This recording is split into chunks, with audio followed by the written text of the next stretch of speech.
Are you pleading guilty because you are guilty? Yes. What a moment. A guilty plea, 962 days in the making. In the murder case that horrified the country, Bryan Kohberger pleaded guilty to the murders of 4 University of Idaho students as their anguished loved ones looked on in a packed courtroom in Boise, Idaho. He did not react with emotion as he communicated with the judge. As to count 2, murder in the first degree as it relates to the murder of Madison Mogan, how do you plead, guilty or not guilty? Guilty. As to count 3, as it relates to murder in the first degree for the murder of Kaylee Gonzalez, how do you plead, guilty or not guilty? Guilty. As to count 4, the first degree murder of Xana Kernodle, a human being, how do you plead, guilty or not guilty? Guilty. As to count 5, the first degree murder of Ethan Chapin, a human being, how do you plead, guilty or not guilty? Guilty. This is what these 4 families of the victims had been longing to hear. An admission of guilt that Kohberger had attacked their loved ones in their off-campus home in Moscow, Idaho. But family members were divided over whether justice was being fully served. Some wanted him tried, convicted, and sentenced to death. Kohberger, who had been a PhD candidate studying criminology at nearby Washington State University, was arrested on December 30th, 2022. We've spent the last 2.5 years awaiting a trial for these monstrous crimes, in hopes of finally understanding the full story of what happened that night and why. What was the motive? Who was Kohberger's main target? How did he seem to know exactly where to go once inside that house? I'm Peter Van Sant. I've been covering this case for 48 hours since the beginning. I attended nearby Washington State University. I knew Moscow, Idaho to the point where I could just drive about anywhere without using a map. These murders really hit home for me. Here at 48 Hours, we were preparing to take you through the trial week by week. But then news broke on Monday evening that a plea deal had been struck, and Bryan Kohberger would admit in open court that he was the killer. So joining me today to review these developments is CBS News legal analyst, attorney Mary Fulginiti. Mary, thanks for helping us sort all this out. Thanks for having me, Peter. And Mary, just starting at the beginning of today's hearing, I was struck by Judge Stephen Hippler's introduction about outside pressure he was facing as it pertains to this plea deal. The court is not supposed to, and this court will never, take into account public sentiment in making an opinion regarding its judicial decisions in cases. Courts should, and I always will, make decisions based on where the facts and the law lead me, period. I have not read any of the numerous messages, nor listened to any of the numerous voicemails that have been sent to me and my staff. Those have all been forwarded to security and, where appropriate, to law enforcement. And there's so much emotion in this case. Mary, what was your reaction to what the judge had to say? Well, Peter, this case has captured the nation and the world, really. And I think the judge is sending a clear message to the public that all the calls in the world are not going to impact his decision in this case, and that he's going to rely strictly on the facts and the evidence and to stop. It's inappropriate, it's time-consuming, and it's taxing on the people that are working in the courthouse. For the millions of people who have been following this case, all the attention was, of course, on the plea deal itself, a plea deal that surprised all of us. Talk about what this agreement entails. So the defendant pleaded guilty to all 5 counts included in the indictment, which were the felony burglary count and 4 first-degree murder counts. And with regard to the homicides, all 4 of them, it was life, a fixed life sentence, which is life without the possibility to parole, with all 5 counts to run consecutive to each other. In addition, the defendant waived his right to not only a jury trial, but to appeal his sentence and to even have the court consider any leniency in his sentence at the time of sentencing. So it was interesting because I think a lot of people didn't understand, is the court bound by this? And what the court basically said is this is not a binding plea agreement, which means he is not bound by the plea agreement, and that he could impose a different sentence, a lawful sentence, obviously, at the hearing when it comes up. But I think that's probably unlikely in this case, that he's going to stick with what the parties have agreed to, which has taken a long time to get to. This plea deal seemed to come out of the blue. We were all prepared for a long trial. Why do you think the defense approached prosecutors about making a deal? Oh, to save his life, to take the death penalty off the table. And remember, accepting a plea deal is ultimately not the decision of the defense lawyers, but rather the defendant. And sometimes it's hard to get to that place until all legal arguments and strategies are thoroughly exhausted. And for all of us who've lived with this case, the prosecution today stood up and basically what seemed like almost an opening statement laid out what the prosecution's case was. Here's Prosecutor Bill Thompson. Back in March of 2022, when the defendant was residing at his parents' residence or was residing back in Pennsylvania, his home state, he purchased online a K-bar knife and sheath with an Amazon gift card that he had purchased shortly prior to the purchase of the knife, sheath, and sharpener. Jumping ahead, the end of June of that year, the defendant, Mr. Kohberger, moved from Pennsylvania to Pullman, Washington, which is right across the state line from Moscow, Idaho, for the purpose of pursuing a PhD in criminal justice at Washington State University. The state's evidence would indicate that beginning July 9th of 2022, Mr. Kohberger's phone began connecting to a cell tower that serves the area of the 1122 King Road residence in Moscow, Idaho. Now, I will acknowledge for the court and all present that there are many residences in that area. It's a dense population of mostly college-related occupants. Between July 9th of 2022 and November 7th, the defendant's phone connected to that particular tower during late night, early morning hours, 10 p.m. to 4 a.m., on approximately 23 times. And then Thompson described what transpired in the early morning hours of November 13th, 2022. According to the state's evidence, Kohberger's phone left his Pullman residence and was turned off at 2:54 a.m. and remained off until 4:48 a.m. They also obtained video surveillance on the highway that runs between Pullman, Washington, and Moscow, Idaho, that showed a vehicle matching Kohberger's car entering Moscow at 3:02 a.m. and circling the neighborhood. And at 4:05 a.m., surveillance video showed Kohberger's car parked behind the 1122 Kings Road home. The state believes that its evidence would then show that the defendant entered the residence of 1122 through the kitchen sliding door on the back side of the residence, which is the side of the residence that would face the area above where the defendant's car was parked. The defendant entered the residence, went to the third floor, and with a knife, killed Madison Mogan and Kaylee Gonzalez. The defendant, as he left that room, for whatever reason, ended up leaving, or the sheath for a K-bar knife was left on the bed next to Madison Mogan's body. And I can jump ahead. That sheath was tested by the Idaho State Police Forensic Lab, and single source male DNA was found on the snap of that sheath, as well as blood from both Kaylee and Madison and other trace evidence. But it's important to note, single source male DNA was on the snap of that sheath. The state's evidence would show that Xana Knodel was still awake at this time. In fact, had taken a DoorDash order not long before this started. Her room was not on the third floor, it was on the second floor on the west side.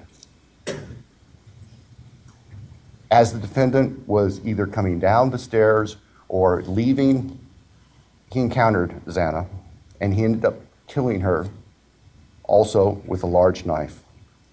Ethan Chapin, Xana's boyfriend, was asleep in their bedroom, in her bedroom, and the defendant killed him as well with a large fixed blade knife. Each victim suffered multiple wounds I will state for the record that there is no evidence there was any sexual component or sexual assault on any of the victims. I want to make that clear so there's no speculation. There were 2 other roommates in the house, and they were already asleep. During the course of this, one of those roommates awoke, looked out her door not knowing what was going on, and saw the defendant, who was dressed in black with a black balaclava on, holding some sort of container in his hand. And she saw him leave the house through the direction of the kitchen where that sliding door is that I mentioned before. At approximately 4:20 that morning, so this would have been 15 minutes or so later, the defendant's car is seen on a surveillance camera for 1112 King Road, which is immediately next door to the west of 1122, leaving the area at a high rate of speed. And if the court were to see that, or anybody in this courtroom would see that, you can see the car almost loses control as it makes the corner, heads north, and then turns to go south on Walinta, which is one of the only ways to get out of that part of town. The evidence would show that following that, the defendant in his Elantra drove south of Moscow. We know that he drove on the back roads because there are surveillance cameras on the main highways, Highway 95, that would have picked up the defendant's car if he'd gone that route. And they did not show the defendant's car on that route during the time. So we know that he went through a variety of back roads in very rural, isolated part of Latah County. About 4:48 that morning, the defendant's phone comes back on. And the evidence will show that that phone was located south of Moscow, likely at a side road intersection with Highway 95. From there, the defendant's phone activity tracks it heading back north towards Pullman, Washington, where the defendant lived. About 5:26, starting approximately 5:26, various surveillance cameras in Pullman, Washington pick up the defendant's vehicle as he enters Pullman from the south and heads north and slightly west towards his apartment, where he arrived at approximately 5:30 in the morning. Later that morning, Sunday, the 13th of November of 2022, Mr. Kohberger's phone returned to the area of King Road. We don't know exactly what he did, but it returned to that area. It's about 9 o'clock in the morning. He was there for about 10 minutes and then returned to his Pullman residence. About 9:30, the state's evidence will show, evidence taken from the defendant's phone, that he took a selfie of himself on his phone in what appears to be the bathroom of his Pullman apartment with a thumbs up. So we know there was a lot of evidence, but we didn't hear anything about motive. Mary, what about that? I know. The big question that everybody wants to understand in this case. We didn't hear anything about motive. Motive is not an element of the crime. And I'm not so sure that the prosecution actually knows at this point even what the motive was. And sometimes in cases like these in particular, where the murders are so gruesome and heinous, you don't have any sort of black and white explanation. So I think that's why we probably didn't hear anything along those lines, because either they didn't know it or they felt that it wasn't, it might be confusing to the factual basis because it's not necessary. And by the way, I had a brief conversation by text message with Christy Gonzalez, Kaylee's mother, yesterday. In it, she told me that the family asked the prosecutor if they were asking Kohberger for more evidence, including the location of the murder weapon, as part of the deal. And according to Christy, the prosecutor said no. This raises the prospect that families may never know exactly what happened. Imagine living with that for the rest of your life. Yeah, that's actually, there are so many elements to a case that sometimes, people will never know. So it's hard. And I know it's consuming for many of them because they want the picture filled in so they can fully understand what happened and hopefully put closure and get some closure out of the case. But that doesn't always happen. And even if it went to trial, they wouldn't necessarily have had that closure as well. So unfortunately, In cases like these, you need to focus on the evidence and what the evidence is, and stick with that when it comes to the resolution. But even without a motive, why not take this to trial? The reason why the prosecution at this late date, I think, decided to discuss a plea was because the defense reached out to them. I mean, after all the hearings and the motions and the judge finally denied the continuance, the defense reached out to the prosecution and asked if there was a plea deal, and they would be remiss in not really going through that with them. And anything can go wrong. I mean, you can have witnesses go sideways. You can have a juror do something that could cause a mistrial and then restart the whole process again. So they have to evaluate everything. And in this situation, and here is the defendant willing to plead to everything, to all the facts, to everything that's included in the indictment. And I think they took all of that into consideration and decided that this was the most appropriate and just thing to do in the circumstances. And we've seen a divide among families of the victims. Some are relieved, while others are outraged, feeling betrayed by the prosecution for taking this deal. The Chapins said that they were attending the hearing in support of the plea deal, and the Mogens family attorney read a statement on their behalf today, also supporting the plea deal. We support the plea agreement 100%. While we know there are some who do not support it, we ask that they respect our belief that this is the best outcome possible for the victims, their families, and the state of Idaho. We extend our deep gratitude to the many law enforcement officers and staff who worked tirelessly to obtain the critical evidence that brought justice today. This is something where they want to put it away, and this is a guarantee. There's no more risk involved. That's going to save them a lot of pain and anguish. On the other side, the Gonzalez family issued a statement saying they are beyond furious at the state of Idaho. They said the state failed us, calling it a deal with the devil. Kaylee's father, Steve Gonzalez, refused to go inside the courtroom today, but spoke outside to the media before the hearing. He blasted Prosecutor Bill Thompson for negotiating a plea deal. He only negotiated with the murderer of our children. That was the only person that he negotiated with. He didn't give us the common courtesy to negotiate with us, even pretend. He could have just pretended and then lied, but he didn't even pretend. He basically said, your guys' input isn't needed. The judge could hear one thought from you that he should remember. What is it? He's going to own this. He's going to inherit what Thompson did, and he's the only one that can fix it. He's the only one who can make it right. I know it's an emotional one for some of the victims' families, but it's a call that is solely within the prosecutor's discretion, weighing not only the victim's interests, but the state's and the time, the money, and the consumption of this case on the court's resources. And there's another reason Kaylee Gonzalez's parents have expressed outrage.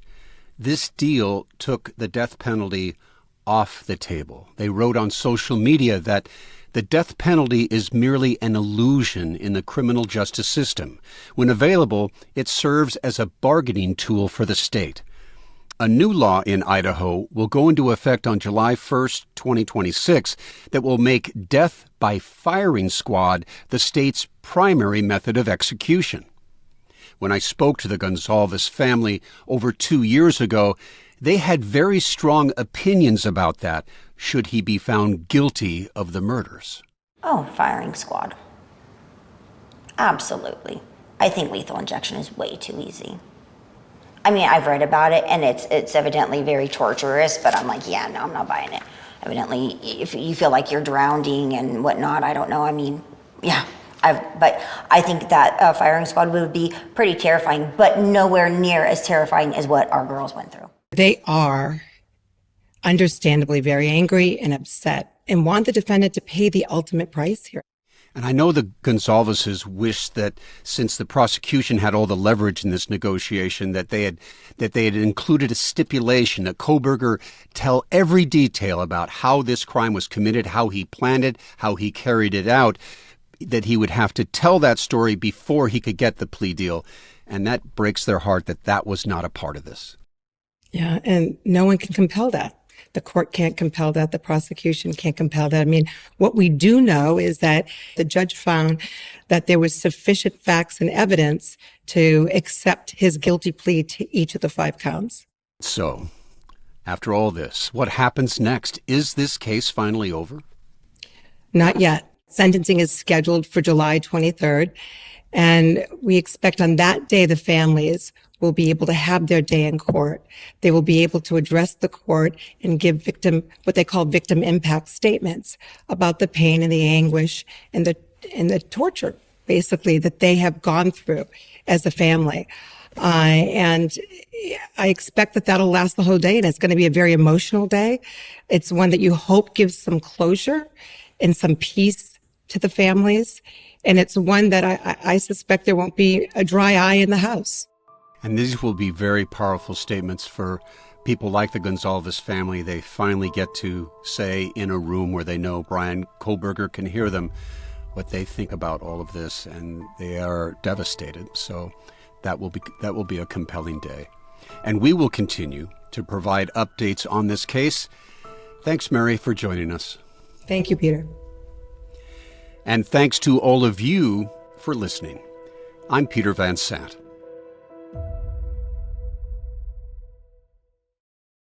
This episode contains graphic audio and references to violence. Please listen with care. He is a hollow vessel, something less than human. A body without empathy, without remorse. He chose destruction. He chose evil. He feels nothing. For the first time, Dylan Mortensen, one of the 2 surviving roommates in the house on King Road, courageously spoke in court about her grief and trauma as the murderer of her friends sat facing forward with no emotion. He tried to take everything from me. My friends, my safety, my identity, my future. He took their lives, but I will continue trying to be like them to make them proud. On Wednesday, a shackled Bryan Kohberger, who admitted earlier this month to the mass murder of University of Idaho students Kaylee Gonzalez, Madison Mogan, Xana Kernodle, and Ethan Chapin, was forced to hear the cries, the anguish, the frustrations, and the righteous anger of the loved ones left behind at his sentencing hearing in Boise. Today we are here to prove to the world that you picked the wrong families. Instead, I will call you what you are. Sociopath, psychopath, murderer. We are done being victims. We are taking back our lives. I'm 48 Hours correspondent Peter Van Sant, and this is the Idaho student murders inside the Bryan Kohberger case. Today, you're going to hear what happened inside the courtroom. And joining me to discuss it all is CBS News legal analyst, attorney Mary Fulginiti, and Washington State University Murrow School of Journalism professor Matt Lovelace. And Matt, you live in Pullman, just a stone's throw down the road from Moscow. You're the one that went over to that house on King Road after you learned of these murders. You saw that tragic sight of some blood seeping down the outside of the building, which gave us all a sense of what was going on the inside. Give me a sense of what this day was like for you. It was an emotional day, Peter. And as this case has gone on for close to 1,000 days now, I hesitate to call it closure, but it was nice as a community member just to hear the families be able to speak and release a little bit today. And I think we'll get to the fact that they released quite a bit today. So it did feel like a little bit of closure. And also, it felt incomplete. I know we'll talk about that as well. For the victims' families and surviving roommates, they had been expected to give impact statements after a trial when their words would influence the sentencing. But that trial never came to be. Yeah, no, it didn't. I mean, Bryan Kohberger ended up signing a plea agreement, and on July 2nd in court admitted his guilt to each charge in the indictment. And part of that agreement and part of those Admissions included him agreeing to fixed terms, fixed life sentences for each of the 4 murder counts, as well as a 10-year count for the felony burglary, all to run consecutively. And in addition, he waived all rights to appeal.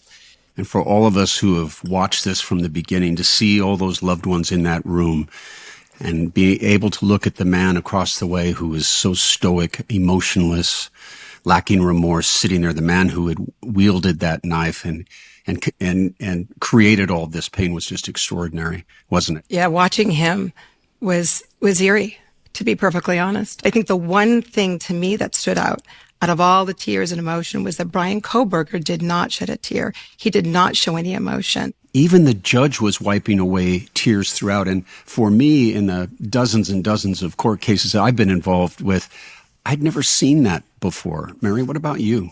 Yeah, I've never seen a judge shed a tear in a case. The prosecutor was tearing up. The judge was tearing up. We had the victims. We had the family members. I was even tearing up throughout much of it because you sit there and you hear how heinous and horrific the crimes were. And as a mother to a daughter who's in college at a sorority, it hits home. In addition to Dylan Mortensen, we heard from her fellow surviving roommate, Bethany Funk.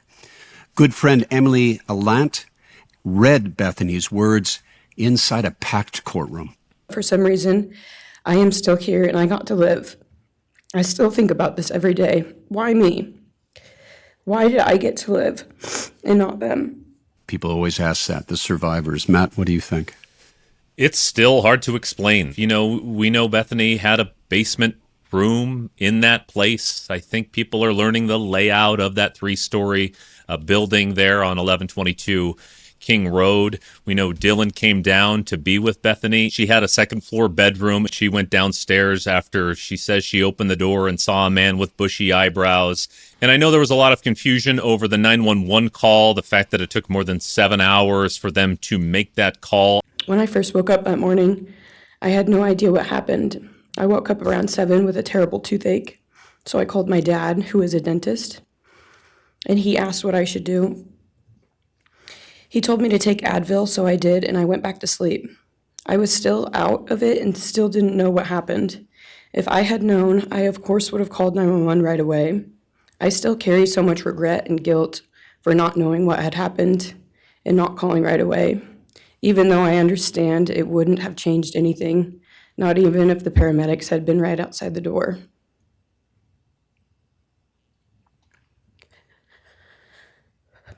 I was so frantic that morning and scared to death, not knowing what had happened. And when I made the 911 call, I couldn't even get out the words. And from then on, I don't remember a thing. It was like my brain wiped that whole memory. That was the worst day of my life. And I know it always will be. Much of the information in this case, it's sort of been that leaky faucet. We'll get a drip here and a drip there and a drip there. And one of those drips came recently as we found out a little bit more about why there was so much chaos on that call.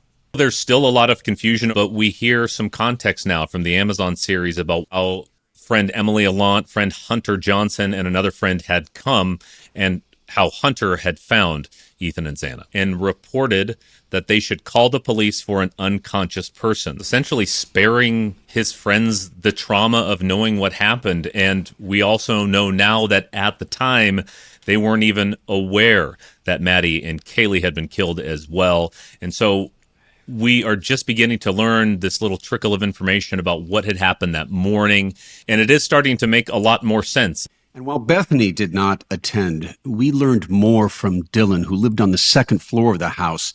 And she sat down at the prosecutor's table and took moments to compose herself. Dylan, just take your time, all right?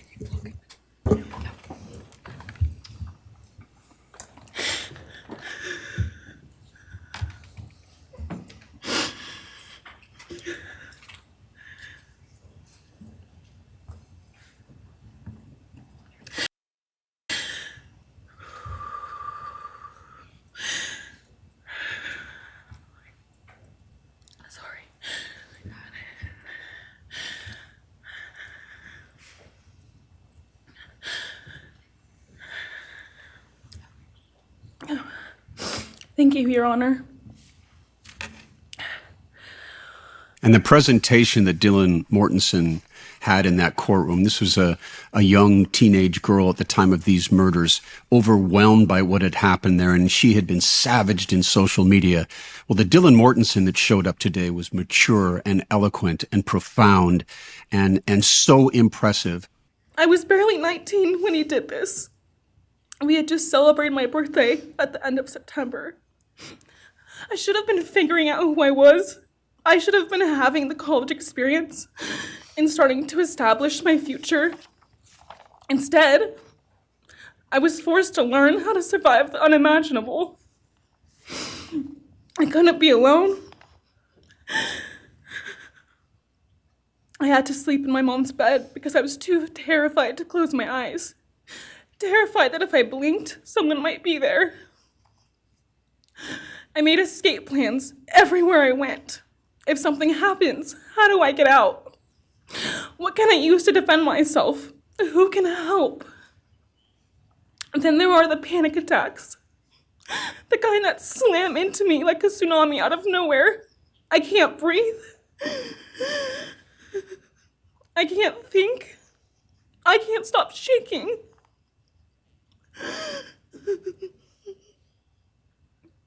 All I can do is scream because the emotional pain and the grief is too much to handle. My chest feels like it's caving in. The enormous consequence of murder was just expressed there. And I hope those who tortured this young woman take a moment perhaps to send off something kind now that you know the context of what had happened, because she doesn't deserve anyone's scorn. She didn't speak at the sentencing hearing about what she saw that day, mostly just talking about the pain she continues to endure.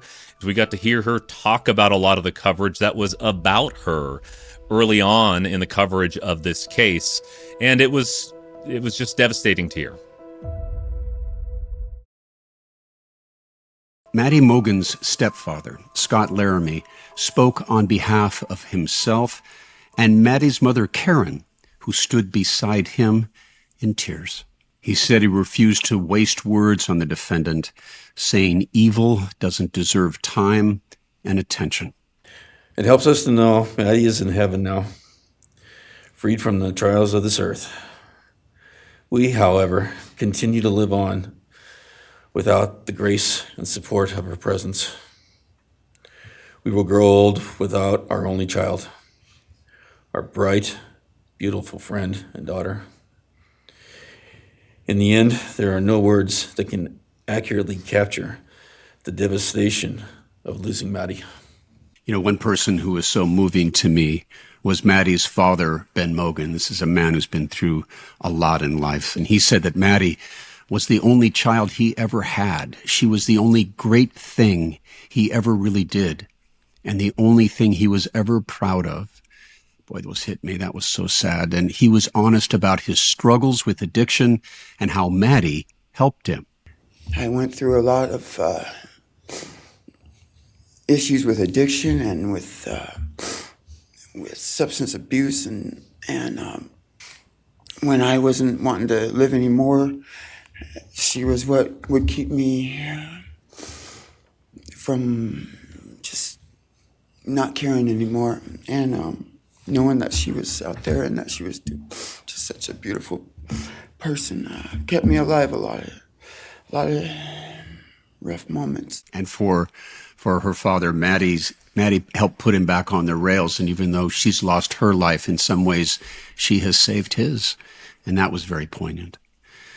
Ben Mogen, Scott Laramie, and Maddie's paternal grandmother expressed their support of the plea agreement. Now, in contrast, Kaylee Gonzalez's family has been outspoken about their disappointment about that plea deal agreement. Her father, Steve, called it a deal with the devil and has called out the prosecution and judge in the case. When Steve Gonzalez got up to speak, he dramatically turned the podium in the direction of Kohberger. Today, we are here to finish what you started. Today, you've lost control. Having interviewed Steve Gonsalves a couple of times for many hours and other members of the family, what he had to say about when the family learned of this tragedy and the shock and the horror, and they're holding each other, and what they decided to do as he tells that story, for me, that was one of the most memorable moments in that courtroom today. My kids turned around, looked at me and said, "What do we do, Dad?" I told them, "You get to work. You get your ass to work." And we started calling, we started texting, we started emailing. And you know what? Within hours, we had your white car on the camera. We knew from the very beginning we had you. Police officers tell us within minutes they had your DNA, like a calling card. You were that careless, that foolish, that stupid. Master degree, you're a joke, complete joke. This family, they came out fighting right out of the box. You know, from the day they heard what happened to their sister, their daughter, they were on it. And they wanted to find out who did it, how did it happen, what happened. And they haven't really stopped, you know, and I think that that's very telling of sort of the dynamic in the family and how, you know, and how they express, you know, their own feelings and handle situations. Kaylee's older sister, Olivia, who I've met along the way, who had done such research and found breakthroughs in this investigation, and listen to what she had to say.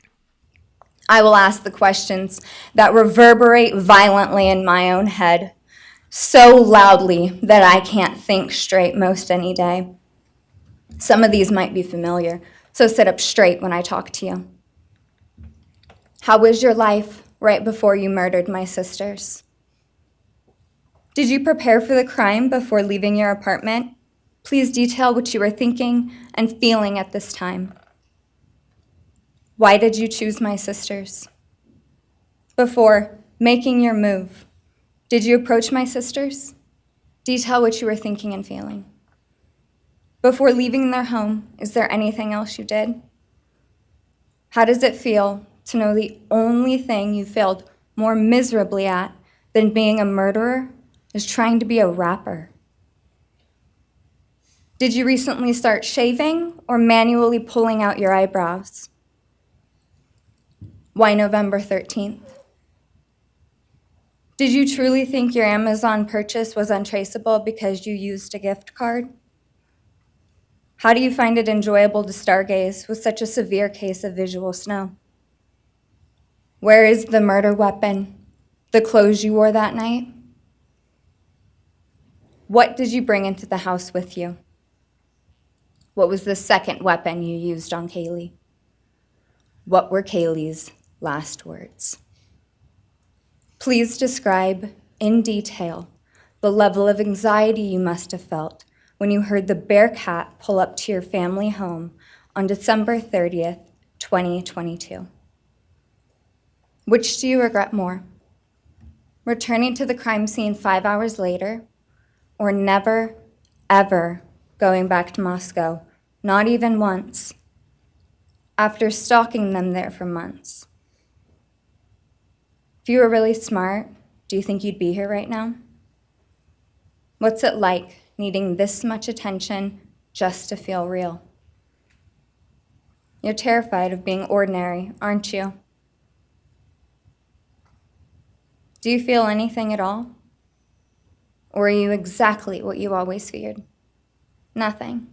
She came mad, but mad and prepared. I sat there at various points and said, can we get some answers to those questions? She asked a number of questions we've all wanted to ask since the beginning of this case. Not only that, she talked about reports of his heroin use. She talked about his efforts to be a rapper. She made fun of him taking an online IQ test. The truth is, you're as dumb as they come.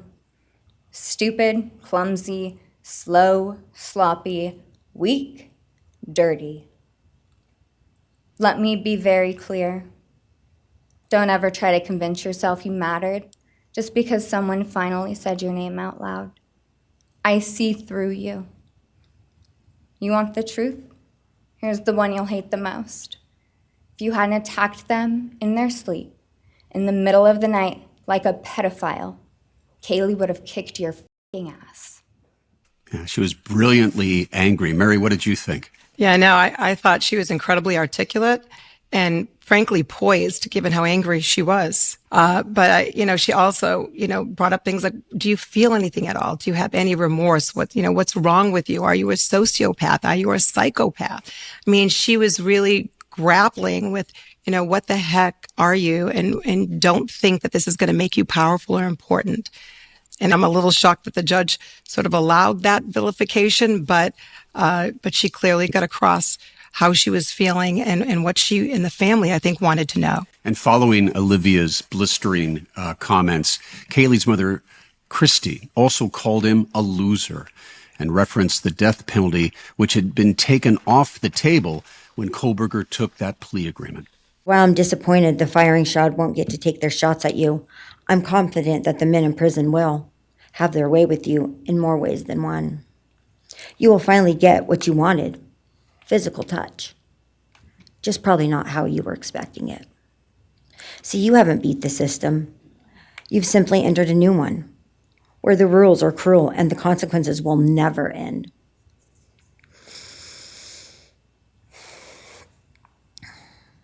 You are entering a place where no one will care who you are and no one will ever respect you. You will be forgotten, discarded, used, and erased. You will always be remembered as a loser, an absolute failure. And when those prison doors slam shut behind you, I hope that sound echoes in your heart for the rest of your meaningless days. I hope it reminds you of what we all already know. You're nothing. May you continue to live your life in misery. You are officially the property of the state of Idaho, where your fellow inmates are anxiously awaiting your arrival. But it's okay, because they're there to help you. Hell will be waiting. I don't have a word to add to what she just said. The things Christy told me in the interview we did was that she wanted this firing squad because she wanted Kohberger to have just that moment of fear, of deep fear that she knew her daughter had experienced as he was attacking her. And then she had one last thought. She shared a message from Kaylee's younger sister. Listen to this. You may have received A's in high school and college, but you're going to be getting big D's in prison. Thank you. A spattering of applause there, something that I've never heard in a courtroom too. Yeah, I mean, again, you typically don't hear such strong language ever really at a sentencing hearing. And outside the courthouse after that hearing, Steve and Christy referenced 34 stab wounds that they believe their daughter suffered. And Christy said the details are far more horrific than anybody ever imagined. We do not know at this point if the families learned of information that came out after the hearing in documents released by the Moscow Police Department, but here's some of what we have learned. From one of the first officers at the scene, he said, "I looked inside the bedroom. Xana was laying, and it was obvious an intense struggle had occurred. Xana was obviously deceased." Quick side note, when I interviewed Xana's family, they said they were so proud. They had been told that she had fought for her life and that they were very proud of that. They mentioned that in the interview they did with 48 Hours. Ethan was found on the bed. Quote, "The midsection of Ethan's body was covered by a blanket. Kaylee and Madison were covered by a pink blanket, which was covered in blood.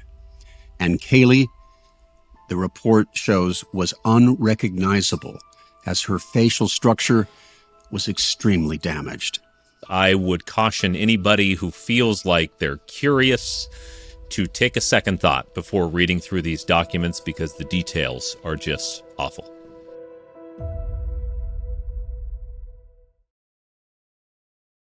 And as far as Xana Kernodle's family, the court heard from her father, Jeff, and her sister, Jasmine.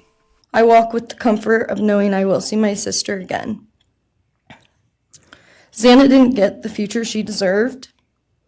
She won't be the maid of honor at my wedding, the cool aunt to my future children. I'll never hear her laugh or see her light up a room ever again. But I will carry her with me for the rest of my life. I will live in her honor, fight to be the best kind of woman and someone she's proud of, to make sure the world never forgets who she was. Xana's story doesn't end with what was taken from her. Aunt Kim spoke of forgiveness at this hearing, one of the few people who did. Bryan, I'm here today to tell you I have forgiven you because I no longer could live with that hate in my heart. And for me to become a better person, I have forgiven you. And anytime you want to talk and tell me what happened, get my number. I'm here, no judgment, because I do have answers or questions that I want you to answer.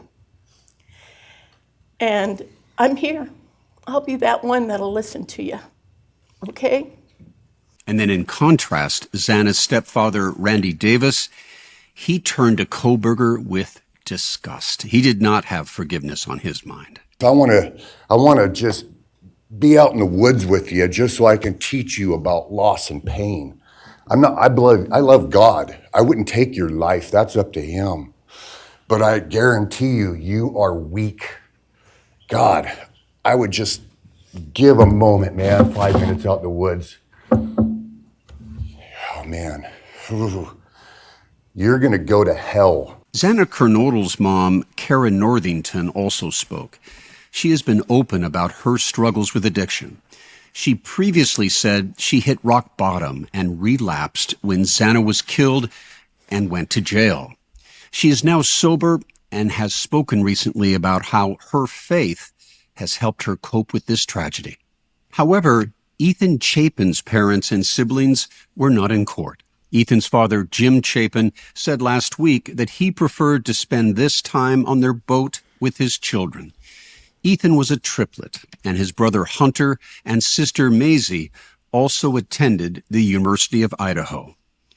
With the impact statements complete, Prosecutor Bill Thompson held back tears while reading the sentence for each count as photos of the victims were displayed. Cries could be heard in the courtroom.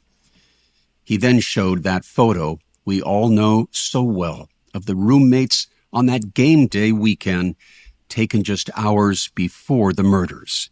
He called them a family. The prosecutor said Kohberger would die in prison. Kohberger was given the opportunity to speak. This was a moment all of us were waiting for, and here's what it turned out to be. All right, Mr. Kohberger, you have an opportunity to make a statement if you wish to. I take it you are declining. I respectfully decline. He said, I respectfully decline. Our producers inside the courtroom heard murmurs of surprise, surprise, and coward. Judge Stephen Hippler said he couldn't force Kohberger to speak, but even if he could, how could we know it's the truth? Mary, he has a point there, doesn't he? Yeah, first of all, you can't force a defendant to speak. They have their Fifth Amendment right, and under Idaho law, a criminal defendant can't be forced to speak at sentencing, and it can't be used against him or her in any way, shape, or form. Procedurally, the court must ask for allocution, but again, it's optional. Mary, I think one of the questions we have, though, is why can't we ask him anything? Why can't we get any information? And I'll ask it by offering a little context. I think a lot of us look at what had happened and, if anything, hope that there was a warning sign there, that future young men and women who go to these universities, could we possibly find that out? Would there not be a benefit to trying to get at some of those answers? Look, absolutely. There's a benefit to understanding the why, and a benefit to understanding everything. The plotting, how did he figure out who they were? Did he know who they were? Did this just become a happenstance? But at the end of the day, you guys have to realize that there is a process in place here, and there are protections that are afforded not only to the victims, but obviously to the defendant. And this is a capital case, and just like any other criminal case, you can't compel them to talk. You couldn't compel them to take the stand. You can't even compel them to take a plea agreement. After all of these passionate words, eloquent, spoken through pain, broken hearts, the judge sentences Kohberger to what was agreed to in this plea agreement. He received 4 consecutive life sentences without the possibility of parole, along with 10 years for burglary. I remand the defendant to the custody of the Idaho State Board of Corrections for to be imprisoned in an appropriate facility and execution of the sentence where he will remain until he dies. Also, Kohberger has waived his right to appeal, but he can file a notice of appeal. What does that mean, Mary? It seems to be contradictory. Yes. Under the law, and this is the Supreme Court of the United States, if a defendant asks to file a notice of appeal, his attorneys must do so. And failure to do so is a huge procedural problem they have found. But it's really done to protect those defendants that might not have entered into a waiver of appeal voluntarily, or who might not have pled guilty knowingly and voluntarily. So here, although he has the right to file that notice of appeal, and they must do so if he asks, I predict that an appellate court, if he did, would look at the basis for the waiver and make sure that it's adequate and determine that it was in this case and that the waiver was knowing and voluntary, and therefore reject any appeal. We've touched on this a bit, but at this point, after hearing all that people had to say and all the questions they still have, everyone wonders, why did Bryan Kohberger murder Maddie, Kaylee, Xana, and Ethan? Even President Trump weighed in days before the hearing, posting on Truth Social, "I hope the judge makes Kohberger, at a minimum, explain why he did these horrible murders. There are no explanations. There is no nothing." At a presser, Lieutenant Darren Gilbertson of the Idaho State Police said, "We have never, to this date, found a single connection between him and any of the 4 victims or the 2 surviving roommates." Detectives also said they found no social media connection between Kohberger and the victims. There was also evidence he wiped his devices, regularly using software to clean, and he also used VPN. And we also heard that they never found the weapon, they never found the clothes he was wearing that night. But I think what we do know is that he's going to that area over 20 times. So there had to have been some connection. He's going to that area. He's doing something. And it's not like he's going to random areas. He's going to that particular area. So you don't always know the answer to all the questions. But I would suspect there's some connection at some point along the way, and we might just never know what it was. Judge Hippler acknowledged the public's need to understand the why. I share the desire expressed by others to understand the why. But upon reflection, it seems to me, and this is just my own opinion, that by continuing to focus on why, we continue to give Mr. Kohberger relevance. We give him agency and we give him power. The need to know what is inherently not understandable makes us dependent upon the defendant to provide us with a reason, and that gives him the spotlight, the attention, and the power he appears to crave. Finally, after all of this time, the judge lifted the gag order on this case. When can we expect to learn new details? What does it mean now that the gag order is gone?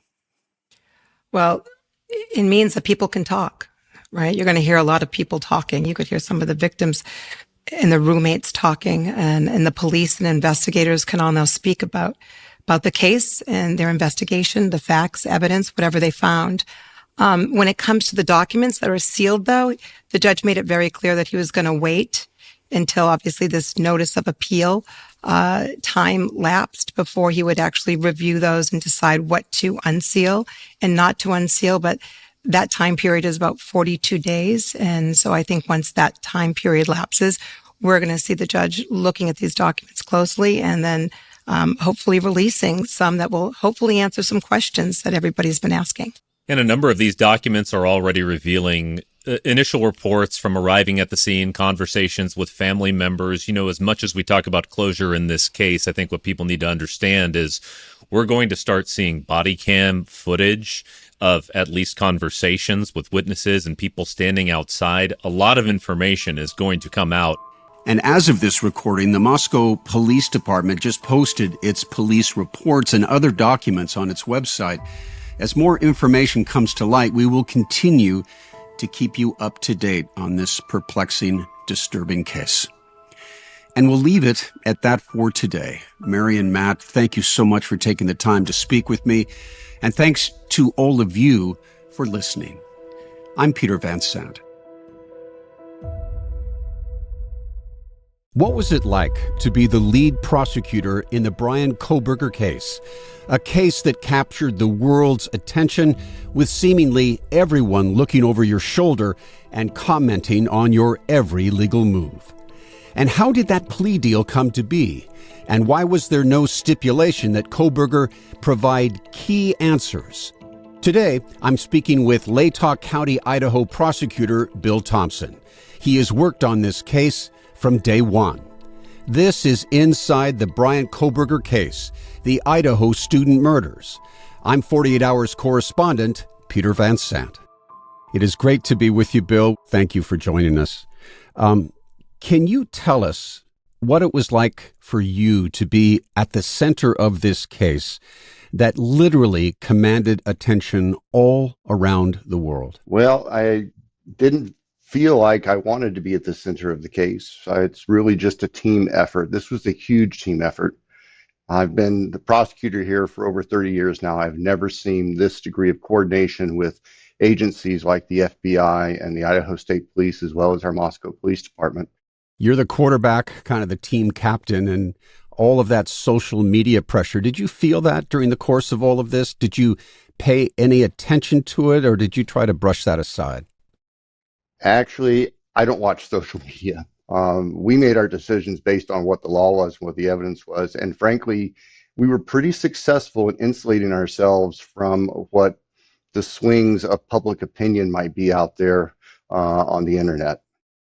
Bill, I have to tell you, during that sentencing hearing, I have never, as a reporter who's been in dozens and dozens of courtrooms, I've never seen such emotion as I witnessed during that hearing. Both you and the judge were moved to tears. What is it about this case that touches you so personally? Well, it's so sad in every possible sense. I mean, we've dealt with many homicide cases, unfortunately, during my time here as the prosecutor. But this one just was so sad, such a loss of life. These young people, 4 people killed in their home in the middle of the night. It was just simply cruel and heartless, and feeling for those families and feeling for the 2 surviving roommates. My goodness, I was sitting right next to one of them as she was giving her statement, and she asked that we block her view of the defendant. That's why I was sitting kind of at a funny angle, but that was overwhelmingly powerful. Pure honesty and emotion from this young woman, and such strength. And it was remarkable. And for Dylan Mortensen, after what she had experienced through social media, she just said it all from the heart. It brought that, teared me up. I mean, she was just a remarkable person. What was it like for you to listen to her? Oh, it was almost overwhelming. But I saw her strength, and I knew that we needed to be strong with her and for her. Bill, you have been in the house where these students were brutally murdered. You saw the blood. You've seen what was done to these students' bodies. How do you describe the crimes that Bryan Kohberger committed? These crimes, these murders were brutal. We've seen plenty of homicides, and each one is different. But this is one that you'll never be able to erase from your eyes and from your memory. Were you actually inside that house while the victims were still present? Yes, Ashley Jennings, my senior deputy, and I were both on scene on November 13th. We were in the house. We were working with the investigators and seeing firsthand what was going on, what the crime scene looked like. It's part of our philosophy. We work with our officers right from the very beginning, but it brings with it some challenges, and this certainly brought physically emotional challenges with it. You've also been in the same room as Bryan Kohberger. You've looked into this man's eyes, and you've watched his reactions during these victim impact statements. What did you see? I saw nothing in Bryan Kohberger while the impact statements were going on. It's as though his eyes were empty. He made eye contact with each of these people, completely unmoved, no reaction, no remorse, no tears. What does that tell you about this man? What is inside him, if anything? I don't know how to answer that. He's an enigma to me. The evil that he committed is incomprehensible. In many cases, when I'm in court, I'm engaging directly with the defendant. I think I did it once at the sentencing, and that was just to point out that he wasn't going to leave prison until he was dead. And that was it. I don't care to ever interact with him again. I'd be happy to never hear his voice again, never see him. Bill, I want to ask you a question. I know you've been asked this already a bunch of times, but as you well know, everyone, the families and friends of those students, the public at large, everyone is vexed by the question of why did he do this? Do you have a theory? I don't know why he did this. Early on in the investigation, when we had folks from the FBI's behavioral analysis unit, their profilers, they were here helping with the investigation in the first few weeks.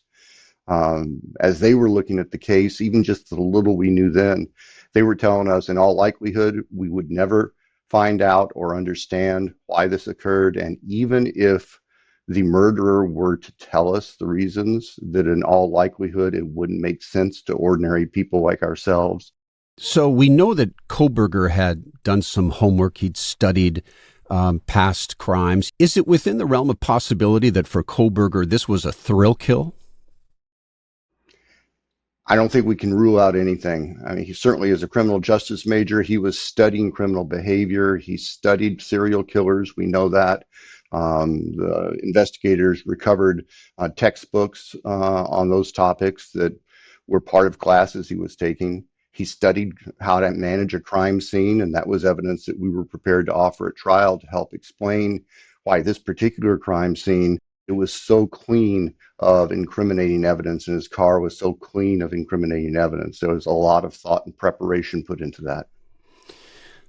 When I talk to people about this case, people know that there are Ring doorbells and security cameras that pick up automobiles in an area, and everyone knows about DNA. How would you describe, he meticulously seemed to prepare for this, and yet he made some mistakes? Well, no plan is perfect, and we don't know what may have changed his plans if it did inside the home, because we don't know who he intended to attack first. We do believe that Xana encountered him while she was still awake. She was up. She'd received a DoorDash order. That very likely could have put him into a panic, and panicked people make some mistakes. Or maybe it's just simply he's not as smart as he thought he was. We'll never know for sure, and we really don't need to know for sure. I mean, we look at where this investigation went. They started out with one sample of DNA from a knife sheath. It was from a single male, unknown source, and the car leaving the scene. That's what the investigators had. That's what Kohberger left behind. And from there, the team put the case together to where he was guilty beyond a reasonable doubt. There's no question. You know, in those weeks after the murder, when the public was getting more and more frustrated that they felt as though no progress was being made. In fact, progress was being made. It's just you can't reveal it, right? Correct. Yes. Well, whenever investigation's going on, the investigators aren't going to compromise what they know. That's important to protect the quality of the investigation. It was a bit satisfying when we finally were able to come public with the charges and the basis for the charges, and to see the skeptics out there scratch their heads and say, oh, yeah, these folks really did know what they were doing. And I know you've talked about this quite a bit, but the fact that the defense team came to you seeking a deal, doesn't that mean that you had the leverage in this case, that essentially you were holding all of the cards, that since Bryan Kohberger clearly now wanted to live? So help me out on this, because even the President of the United States weighed in on this issue. Why didn't you put a stipulation into this deal where Kohberger would have to have honestly answered all questions about these murders to the satisfaction of detectives before this plea could be finalized. Why didn't you do that? Well, and Judge Hippler talked about this at the time of sentencing. There is nothing that I believe that Mr. Kohberger could say that would shed the actual truth on what happened. If he were to talk, he would only say things to benefit himself. That would further victimize the families. That's what we've seen repeatedly over the years, in particularly in major cases. Under Idaho law, there's no way we could compel him to disclose.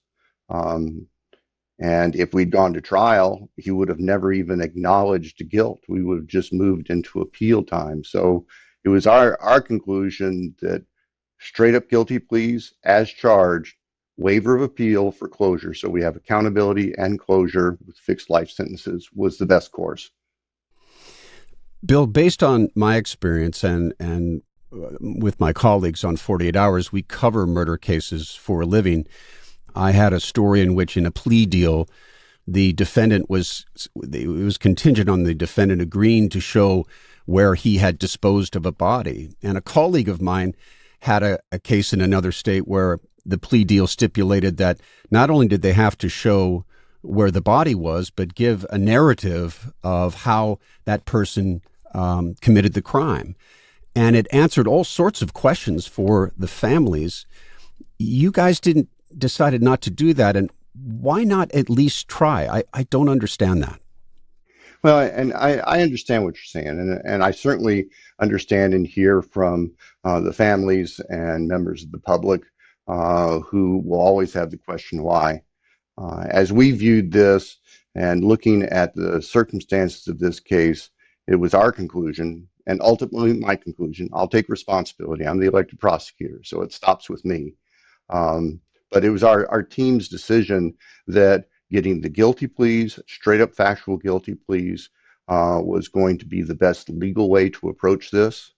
I think that there were concerns that somebody like this particular defendant, if he was trying to allocute in a specific factual fashion, he could actually undermine the basis for his plea, and the judge would not have as solid of a foundation to uphold the plea. So we analyze this really from a pretty strict legal factual point of view. It's not to say that we don't understand and appreciate folks' desires to know what really happened, but I have no faith at all that Mr. Kohberger would ever truthfully explain what happened or what he would say would make any sense. And I think that would even further victimize our families. But why not challenge him on that? Why not see if you might get some honesty from him? Yeah, I hear what you're saying, Peter, and we have considered that, and we decided that our best course on this case with this defendant in Idaho was to proceed as we did. I'm not going to say the decision was perfect. It certainly doesn't perfectly answer everybody's questions. I realize that, but I also accept that, as I said earlier, from the beginning, we were advised by the profiling professionals that even if the person who committed these homicides tried to explain his reasoning and what occurred, that it wouldn't make sense to ordinary people, and that would further victimize these poor families. It was a judgment call. I accept it. It was a judgment call.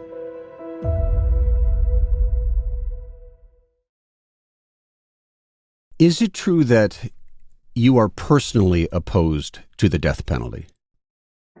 I don't know that I have strong feelings one way or the other. We've had a handful of death penalty potential cases during the time here. We have had one case where the death penalty was imposed and it was thrown out after the Arizona versus Ring versus Arizona decision came down.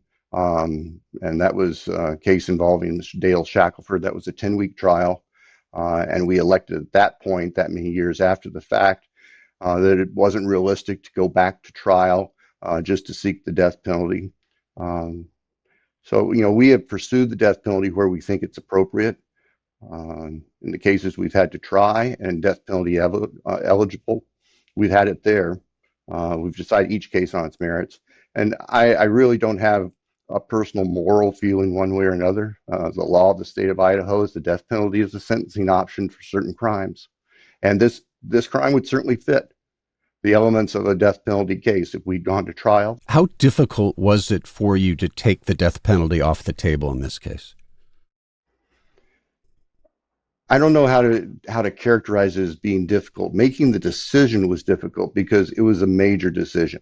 And it was changing course from where we'd been working for so many months preparing to go to trial. So we took a step back and look, we being the attorney team, the prosecutor attorney team, and just kind of analyzed each aspect of this case.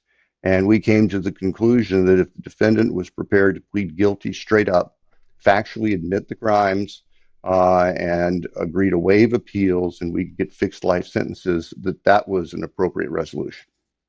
I've always thought that the death penalty in various states is basically reserved for those spectacularly heinous crimes like this one, where someone like Kohberger, here he butchers these 4 kids, shows no remorse. Wasn't it your responsibility to take this case as far as you could so that he gets the maximum penalty that is in Idaho law? What do you say to that? I would say that it's my responsibility as a prosecutor to do justice. Prosecutors who blindly go into court on an agenda, I think, are doing a disservice to their profession and the public. This case and his actions certainly deserve the death penalty if we had had to go to trial. No question about it. For Kohberger, in his mind, wasn't this plea deal a victory? He gets to live. You know, I can't speak to what's going on in his mind. I don't see it as being a victory where he's going to prison. The only way he's going to leave is when he's dead. I've been in many a maximum security prison, and for what it's worth, they are places of extreme punishment. I'll put it that way. I can say a lot more than that. But when you park sometimes in the parking lot outside a maximum security prison and you hear people shouting inside from the parking lot, you know there's a hellscape behind those walls. You're right. And there's something to be said for a person being reminded every day of the punishment for what they've done. Give us a sense of what your closing statement would have been if you had an opportunity to sum it all up. Peter, actually, the best way to look at that is go back to what we did in court on July 2nd in front of Judge Hippler, where we gave the summary of the evidence in this case. And we presented it, I presented it in a manner very similar to what we would have argued to the jury, would have presented in opening statements and argued in closing arguments. The length of the evidence here, that once the investigators identified Mr. Kohberger, they were able to bring into play not only the DNA match, which was significant in and of itself. It's kind of tough to explain that away when your DNA is on the sheath of the murder weapon next to the body of one of the victims. As you know, Bill, jurors want that CSI moment, they call it. They do. And you had one in this case. You had a CSI moment that was irrefutable. Well, and as the story came out, it really was a multiple CSI moment because we didn't file charges, even though we had a lot of circumstantial evidence until they did the trash pull in Pennsylvania, and we got the paternal DNA match from a Q-tip in that trash pull that said the source of that DNA on the Q-tip is the father of the person whose DNA was on the knife sheath. That was the CSI moment to start for us. That's what really triggered us being able to get the arrest warrant in place, the search warrants in Pennsylvania, get him arrested, get a direct DNA sample from him, and it matched. That was overwhelmingly powerful. When do you believe the Kohberger family realized that their son was the murderer in this case? I don't know for sure. When the investigators spoke with them after his arrest, there was nothing the investigators heard or saw to suggest that the family knew that Mr. Kohberger was responsible for this. The information we have, and the defense maintained his factual innocence all the way up to the time of the plea would suggest to us that he never acknowledged guilt to his family, quite possibly not until he stood up in court on July 2nd and entered his guilty pleas. As his parents were there at that time, that may very well have been the first time they actually heard it. Police reports reveal that Kaylee Gonzalez had told roommates that she saw a creepy-looking man while she was walking her dog, and that roommates returned to find that the front door had been damaged. Do you believe that Kohberger was possibly stalking the house, stalking them? Well, we think that Kohberger was certainly stalking that neighborhood. And we're aware of those incidents where the roommates at the house would sense perhaps that somebody was up on the bank behind the house when the dog went out, or that somebody was being followed. The cell phone experts were not able to correlate Mr. Kohberger's phone being in the area at the time of those occurrences. But they were able to show that he was in that area some 20 plus times, other times at night, between like 10 and early morning hours, 10 in the evening, when there would be no legitimate reason for him to be over here to shop, here being in Moscow to shop, which was his routine practice. So we certainly believe that those trips were involved Mr. Kohberger looking and surveilling or stalking, whatever the case may be. Wanting to see what their living patterns were when they came and went from the house, getting familiar with that neighborhood, things like that? Certainly, and certainly there may have been other potential victims that he was looking at. The Gonzalez family told me in an interview some months ago that they thought he must have been in that house prior to the murders, because on the night of the murder, it's alleged that he had entered that house and gone right up to Madison Mogen's room. Do you think that's a possibility? It's possible. The investigators never uncovered any evidence that would definitively prove that, but I think that's a legitimate point. The layout of the house is unique. It's a little bit confusing. Admittedly, if he was parked up behind the house on that bank, which we believe is where he parked, he would be able to see into the house at night, and he would be able to see whose rooms were where. Whether he was actually in the house at some point before November 13th, we don't know for sure. We can't exclude that. Bill, for you personally, what questions do you still have about this case? Well, I don't have any question about whether we have convicted the killer.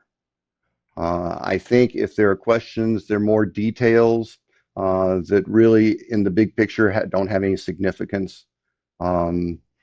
Our feeling is that we have accomplished a lot to obtain straight up guilty pleas to all 5 charges in the indictment, and have him spend the rest of his life, not leave prison until he's dead, with no appeals. So we have that finality for the families and for our community. And so each night now, Bill, as you put your head on that pillow to go to sleep, are you still preoccupied with this case? Is your heart still broken? Do you still have moments of emotion looking back at this tragedy for the state of Idaho, for the country? There is never a day that goes by that I don't remember this and remember what happened to these poor young people and what happened to their families and their friends and the community.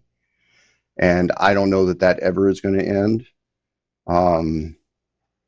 For the past over 2.5 years, I have woken up every night around 2 o'clock in the morning and will just sit there with this spinning in my head.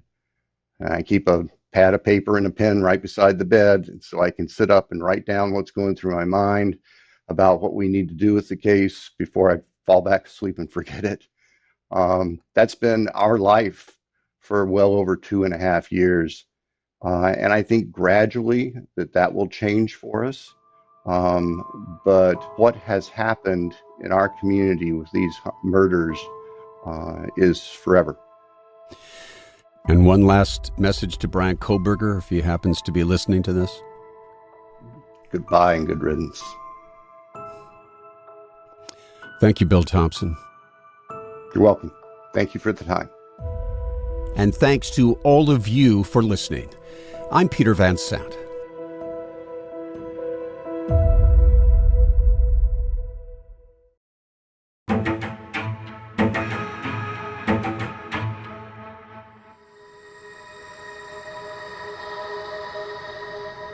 Moscow will forever be known as the scene of one of the most tragic crimes in American history.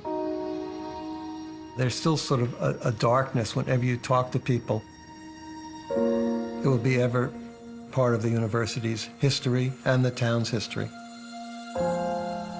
There are 4 very, very important names in this case. Kaylee Gonzalez, Madison Mogen, Xana Kernodle, and Ethan Chapin. And if you're gonna remember any names from this case, I ask that it be all 4. My name is Olivia Gonzalez, and Kaylee was my little sister. Everybody's going to work and you look out the window and there's kids running down the street laughing and you're just like, how can you be out there playing? My daughter's dead. You know, Kaylee Gonzalez is gone. Stop everything. Everybody in the whole world stop. And everything just keeps going. My sister, Xana Kernodle, is one of the happiest, funniest people I've ever met. And I had the awesome privilege of growing up with her, and I still have a hard time coming to terms with the facts that it did happen. Bryan Kohberger is accused of stabbing these 4 University of Idaho students in the pre-dawn hours on November 13th, 2022. The murder weapon, which was a knife, has never been found. This is a type of survival knife. Bryan Kohberger did not make his own plea. The judge entered a plea for him of not guilty. Maximum penalties, life in prison, or the death penalty. Due to the nature of the crimes, the state of Idaho is seeking the death penalty. He was there to kill. He came in with a kit. I believe he had a kill kit. And you believe that everything right down to the implement of destruction, this large marine knife, that was all planned? All planned. It was inhumane. You wouldn't do these type of things to any living creature, let alone an innocent human being. The star piece of evidence in the prosecution's case is the DNA that was found on the knife sheath that was left at the crime scene. That there's so much other evidence that's also pointing towards nobody else that we're aware of. How was Bryan Kohberger's car spotted leaving the scene? Why was his cell phone seen there 12 times, including the morning after the offense? The prosecution would like everyone to believe that it's an open and shut case. But I think the facts they have make the case more open than open and shut. According to the defense, there is no connection whatsoever between Bryan Kohberger and the victims. And if there is no connection, then there is no motive. And if there is no motive, then it becomes very hard to make the case that he is the killer. And this is a graduate student, not a trained assassin. It's more so about putting these pieces together because I know what the puzzle looks like at the end. I have the box in front of me, but I'm missing so many pieces. How did all of these pieces fall to create what I'm living in right now? Where did this come from?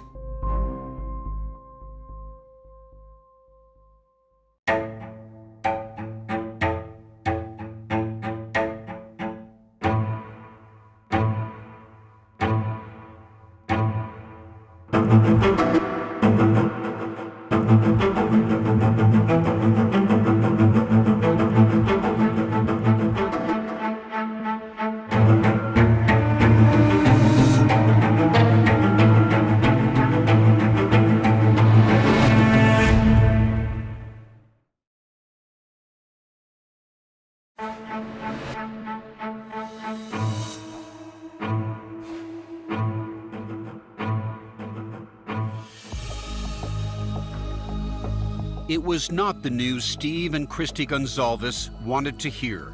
In August of 2023, just 6 weeks before the murder trial of Bryan Kohberger was set to begin, he waived his right to a speedy trial. Show you what the video? Absolutely. They would have to wait indefinitely for their day in court. I was really hoping that we could get this show on the road because the not knowing, it's agony.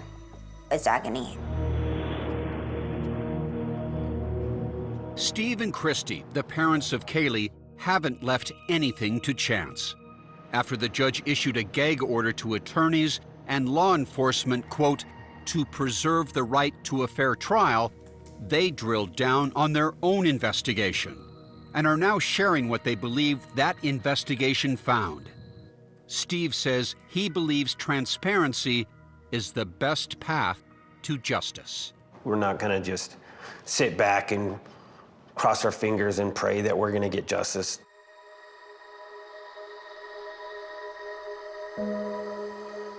It has been a long and painful journey for the families of Kaylee Gonzalez, Maddie Mogan, Xana Kernodle, and Ethan Chapin, the 4 University of Idaho students who were savagely murdered by a knife-wielding assailant in the wee hours of November 13th, 2022, as they settled down to sleep in their off-campus house on King Road. Do you ever dream of your sister? Yeah, I've had some dreams of her. There's times where I prayed and asked God to see her another time, and I did, and it just gives me some peace knowing that I know she's okay. Jasmine Kernodle, who is speaking for the first time, was a senior at Washington State University and lived only 15 minutes away from her younger sister, Xana. Often mistaken as twins growing up, she says they were best friends. She just was always fun. She was uplifting, and she took any bad situation and turned it into a good one. Jeff, what did you love most about your daughter? Everything. She cared about people. She was a people person. She cared about her friends just as much as like her family. For the first time in her life, Xana had fallen in love with fellow student Ethan Chapin, a triplet who loved his siblings, boats, and working on a tulip farm. The sweetest kid ever. They were just 2 happy people, and they're just seeing the videos and photos of them. You can just tell how happy they are. They're just amazing together. Sadly, they will now forever be linked in death. On Sunday morning, November 13th, Xana's friends started calling Jasmine, saying something bad had happened on King Road. Jasmine rushed over to Xana's house. And while you're driving that 8-9 miles over to the house, are you trying to reach your sister then? Mm-hmm. How many times did you call her? A lot. I called her a lot, called Ethan a lot. Her next call was to her father. Jeffrey had been visiting Jasmine for Dad's weekend and was on his way home. So you answer the phone, what do you hear? I hear her kind of crying and just telling me to get back to Moscow and meet me at Xana's house. And, my heart drops. Instantly, race back down there. The house was cordoned off and swarming with investigators. As soon as Jeffrey said he was Xana's father, he and Jasmine were escorted to the Moscow Police Department. And Jasmine, what does the officer say to you and your father? I don't remember exactly, just that 4 people passed away, and that one was Xana. The worst day of your life, just your worst nightmare. It just happened, What do? You can't do a damn thing. 100 miles away, the Gonzalez family also had been getting frantic calls saying something bad had happened to their daughter, Kaylee. But no one knew what. I just kept saying over and over, what do I do? What do we do? What do we do? Finally, at around 4 in the afternoon, a deputy appeared at their door. And we said, what's going on? I can confirm your daughter's died. She's passed away. At that point, he said there were 4 victims. And I said, 4? And he said, yes, ma'am. I said, can you tell us if one of the victims was Maddie Mogen? And he said, yes, ma'am. Maddie Mogen, Kaylee's best friend from childhood. Give us a sense of just how close Kaylee and Maddie were in life. I think that they had a very amazing relationship. The epitome of true best friends from very early. I mean, they were sisters through and through. They were completely inseparable. As soon as the news hit, Olivia, the eldest of the 5 Gonzalez children, and her parents went into detective mode. We had 0 details. We just knew they were gone. Olivia got into her sister's call log and frantically started cold calling recent numbers. She says a friend told her that Kaylee had been at the Corner Club bar around 1:07 a.m. and later texted a rideshare driver who Olivia managed to track down. The rideshare driver said around 1:45, Kaylee had texted him requesting a ride from the Grub Truck, which is the local mac and cheese food truck, to take her back home to 1122 King, and she had with her another female. Olivia then uncovered one of the most important leads in the case. The rideshare driver told her about a camera mounted on the Grub Truck. So I was able to look it up and find Kaylee on the video, and I saw the girl that she was with was Maddie. So at that point I knew Kaylee and Maddie were together. They got into the car to go home together and alone. The driver told her the exact time Kaylee and Maddie were dropped off at their house on King Road, 1:56 a.m. A timeline she says she confirmed before the police. I immediately took it to the police officers. Here's her phone information. Here's the rideshare driver's name. Olivia says Kaylee made a call to her boyfriend at 2:56 a.m., but he didn't answer. The Gonzalveses believe Kaylee fell asleep shortly after. According to the police affidavit, Kaylee and Maddie were stabbed to death between 4 and 4:25 a.m. Just as they had done since they were little girls, they were sleeping in the same bed. Those 2 best friends since little girls, I don't think there's anything more terrifying than what they went through. I really don't. The killer took 4 lives in a matter of minutes, but he left behind 2 surviving roommates, one of whom would provide a key description of the intruder. He was dressed in black, but muscular build and very bushy eyebrows.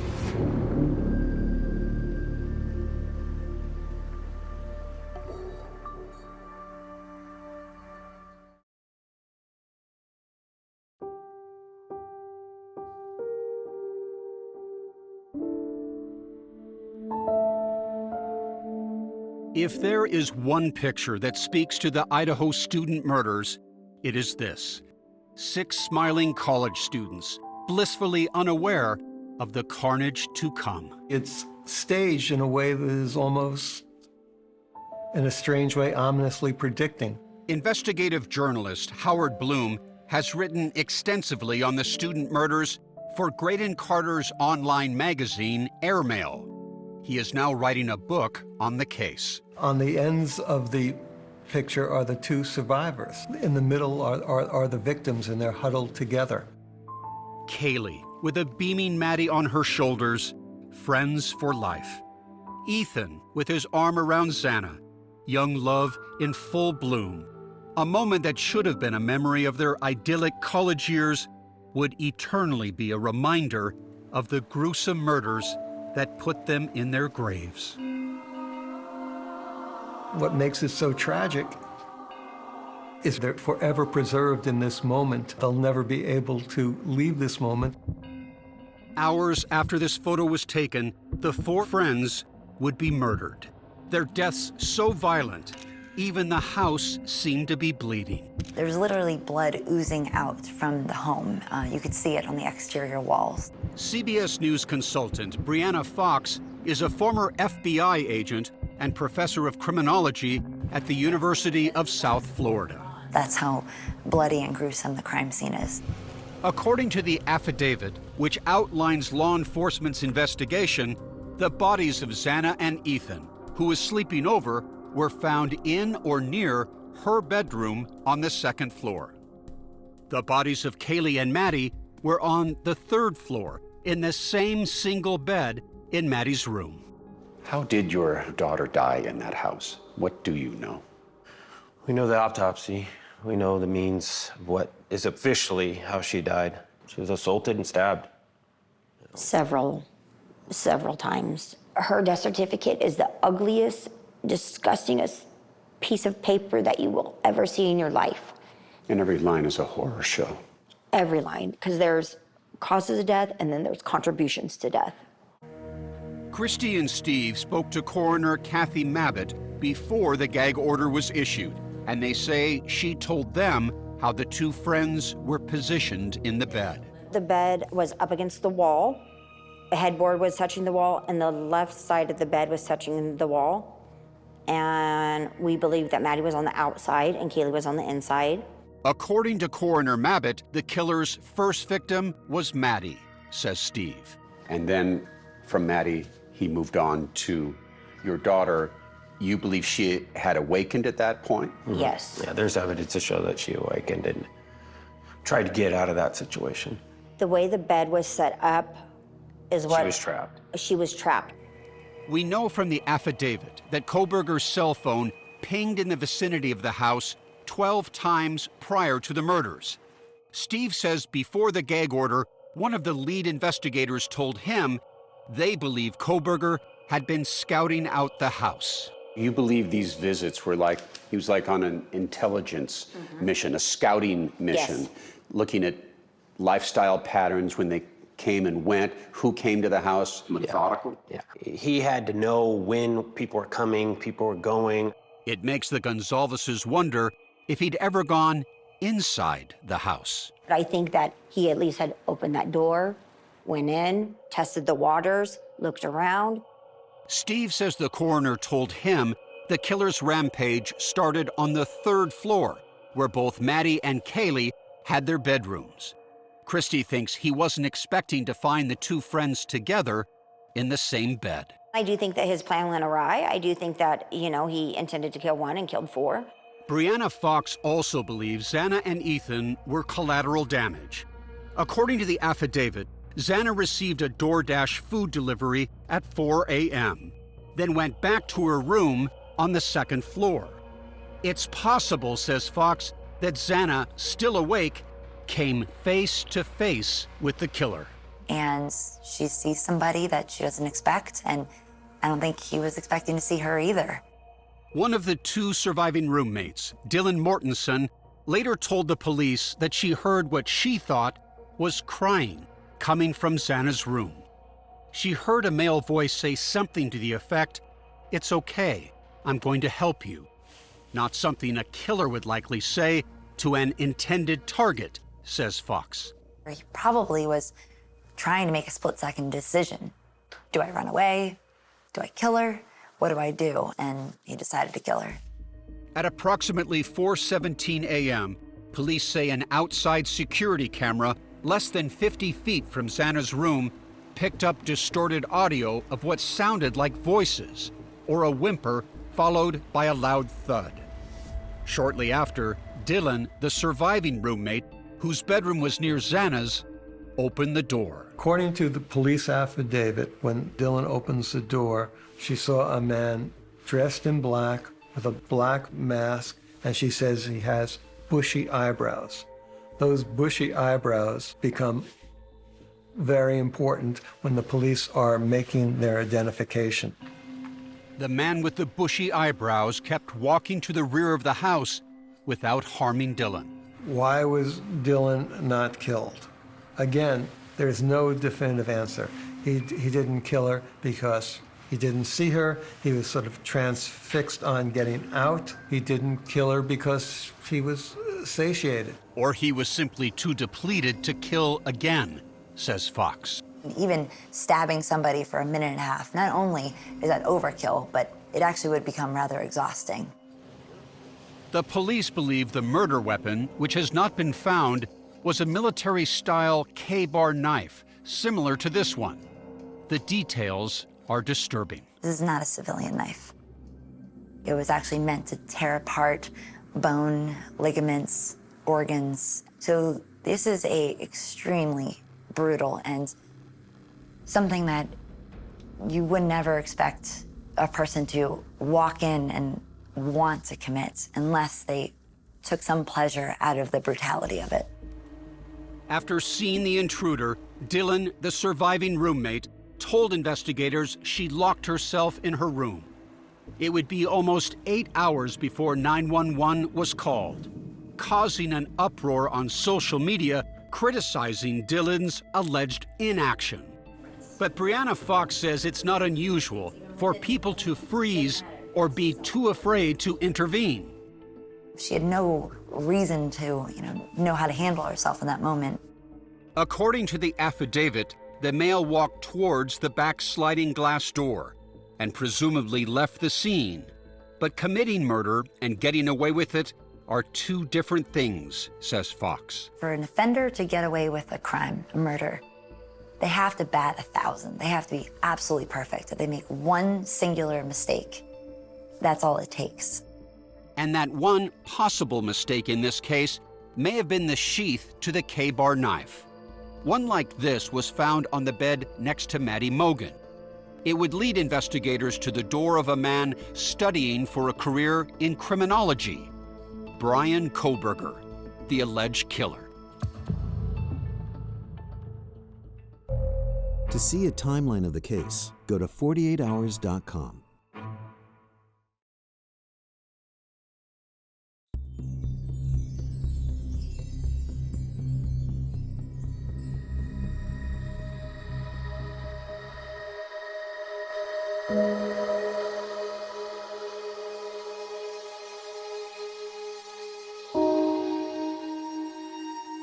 Day after day and week after week pass, and there is no suspect that is arrested. What was that time like for you?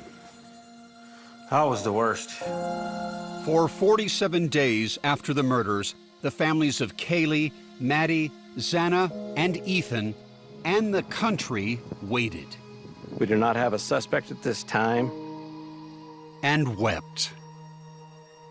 And weighed in. The people of Idaho and those throughout our nation who provided information has been very impressive. We've received over 19,000 tips. Then, on December 30th, 2022, Bryan Kohberger was arrested in Albrightsville, Pennsylvania. At the time, his attorney said Kohberger looked forward to being exonerated. What goes through your mind when you see the face of the alleged killer? Oh, I wonder why, who is this? Why, Never heard of the person before. It still is confusing. Why? At this point, the families knew as much about Kohberger as the public did, a PhD candidate studying criminology just 10 miles away at Washington State University in Pullman. I remember thinking, I only have a few minutes to look up this individual and to try to get any credible information before things start getting wonky. Some of Olivia Gonzalez's online discoveries of Kohberger made her uneasy. He had made a few posts on Reddit in which he was conducting, it seems like a questionnaire to people in prison or jail who had committed crimes. How did you pick your victim or your target? For 7 weeks, the families and the country were left wondering. I think for this type of an investigation, 47 days is actually quick. Criminologist and CBS News consultant Brianna Fox says the Moscow police kept things moving. Starting with a video canvas which produced footage from those early morning hours, showing a white car making 3 passes by the girl's house starting around 3:30 a.m. Less than an hour later, investigators say, the killer struck.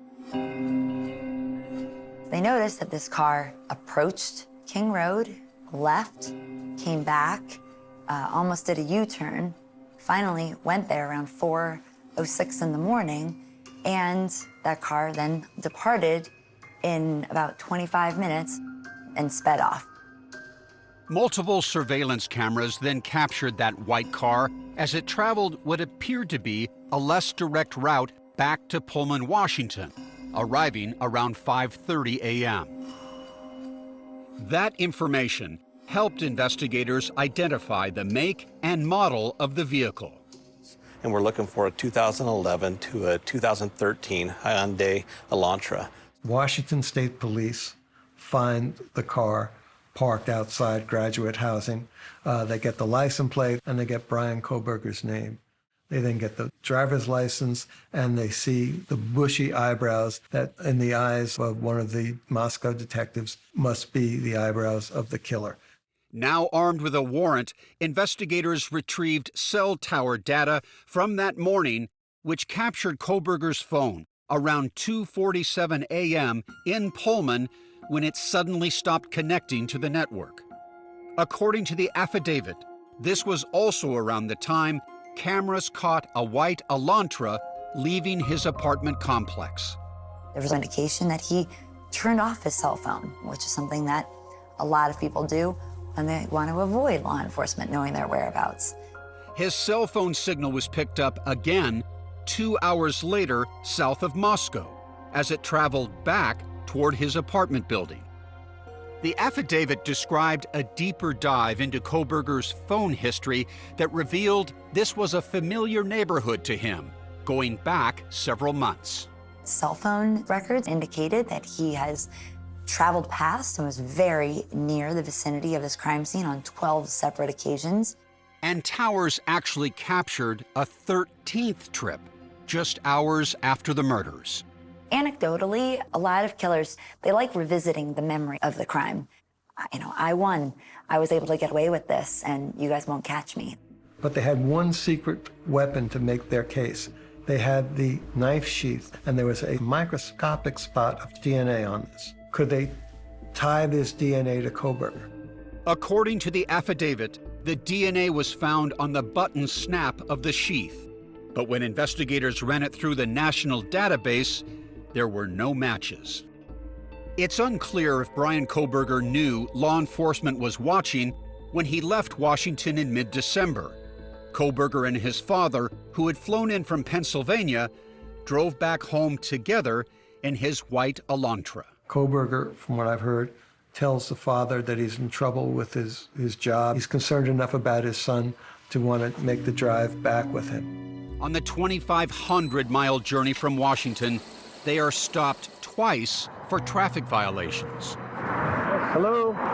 What's also interesting is Kohberger's reaction to the police. Is this your car? Okay.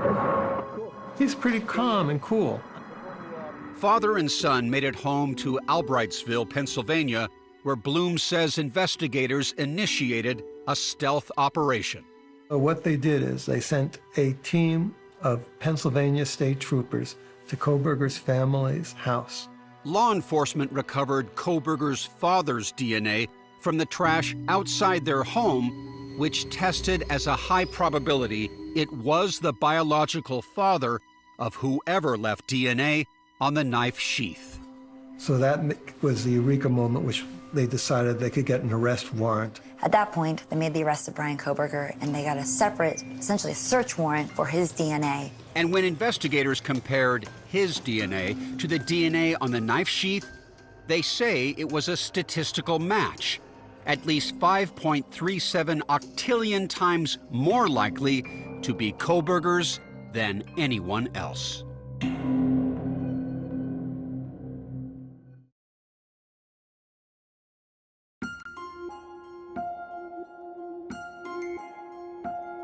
Where you sit today, are you certain that Bryan Kohberger is the killer? With what you know. I don't trust anybody or anything, so I have to see it myself. I have to see everything. As the months pass, Steve and Christy Gonzalez remain a united front in wanting justice, but their wait has brought different perspectives. your mind is still open to the potential, of course, that it could have been someone else? Of course, yep. I go into that 100%, yep, of course. That's not where you are. No. Yeah, that's fine. I don't think there's any slam dunk. Criminologist Brianna Fox says with the gag order in place, any hint of Kohberger's defense has come from court documents. It seems that the defense is alleging there was a rush to judgment. Law enforcement made an arrest too fast, and they focused on their client too quickly. A defense filing did reveal Kohberger's alibi for the night of the murders. It simply stated Mr. Kohberger was out driving alone. The defense is not necessarily having to prove that he's innocent. They just have to raise doubt. Both Fox and Howard Bloom think the defense can find ways to poke holes in the prosecution's case, challenging some of the key evidence presented in the affidavit, including the cell phone location data and the white Elantra. There's other concerns, such as whether Bryan Kohberger's car was accurately identified at the onset, or if that was revised after knowing what Bryan Kohberger drove. The cell phone data makes one suspicious of Kohberger, but it's not convincing. It's not putting someone at someone's doorstep, it's putting someone in someone's neighborhood. If you can raise doubts about the validity and the accuracy of the cell phone data, I think you're halfway there to getting the case against Kohberger, either a hung jury or a not guilty verdict. And there's more, according to the defense. That there was no DNA or forensic evidence found from the crime scene at the apartment, car, office, or on Bryan Kohberger's person. So they were basically alleging, how could he have committed such a brutal murder and yet have no evidence found on him of that? After consulting their own investigators, Christy and Steve theorize that Kohberger likely brought what they call a kill kit with him. What do you mean by a kill kit? I think he had a backpack. Change of clothes. We don't know if it was coveralls, pants, hoodie. We don't know. A defense filing also claimed the presence of other unidentified male DNA was found on the premises. 3 separate and distinct male DNA profiles were found from the crime scene. 2 were inside the house. 1 was outside on a glove. The defense wants to know who are these people and what role could they have played in this whole story. So what the defense is doing now is trying to look for other narratives that make sense. Howard Bloom has written extensively about this case, including a piece on a possible alternative defense theory involving drugs. Maybe someone had reneged on a drug payment, and this was a retribution, a vengeance for people not paying for drugs they had ordered. I want you guys to respond to one thing that's out there, because speculation that somehow drugs were involved in this attack. That's just Hollywood nonsense. I just dismiss that because I understand our society wants to believe in some of these movies that they watch. They don't have these crazy lives where they're crossing paths with people like that. That storyline of it being drugs gives people a reason to think why it happened, because nobody knows why. And the reason I think it happened is because he wanted to. That's what he wanted to do. He wanted to commit a murder. Bryan Kohberger's defense attorneys argue there's a lack of evidence linking their client to the students. The defense is claiming that the defendant, Bryan Kohberger, and the victims have absolutely no connection. There's no motive. In the minutes after Bryan Kohberger was publicly named, the Gonzalez family went online. They just told us the name, and we immediately started Googling. They believed they had found a possible connection through Instagram and immediately took these screenshots. From our investigation of the account, it appeared to be the real Bryan Kohberger account. Among the people this account was following were Maddie Mogan and Kaylee Gonzalez, in addition to several people with the name Kohberger. But when we looked through those, it appeared to have other family members that were related to him.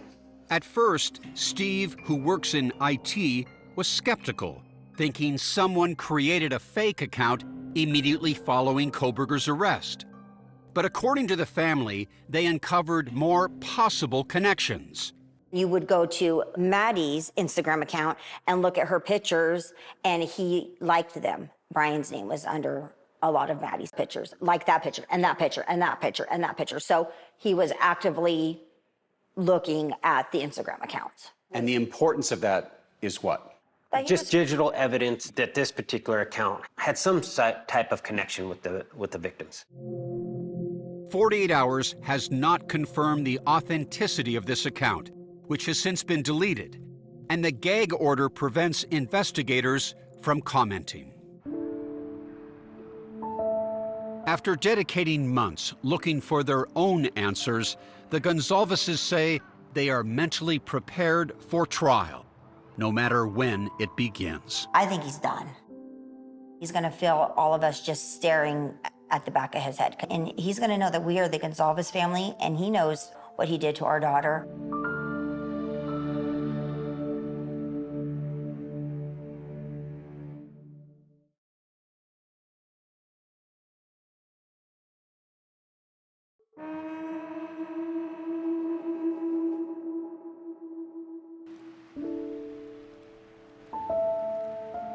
How could this happen to a group of kids that are doing everything the way they're supposed to do? To not known is what keeps you awake at night. And it's every day, all day.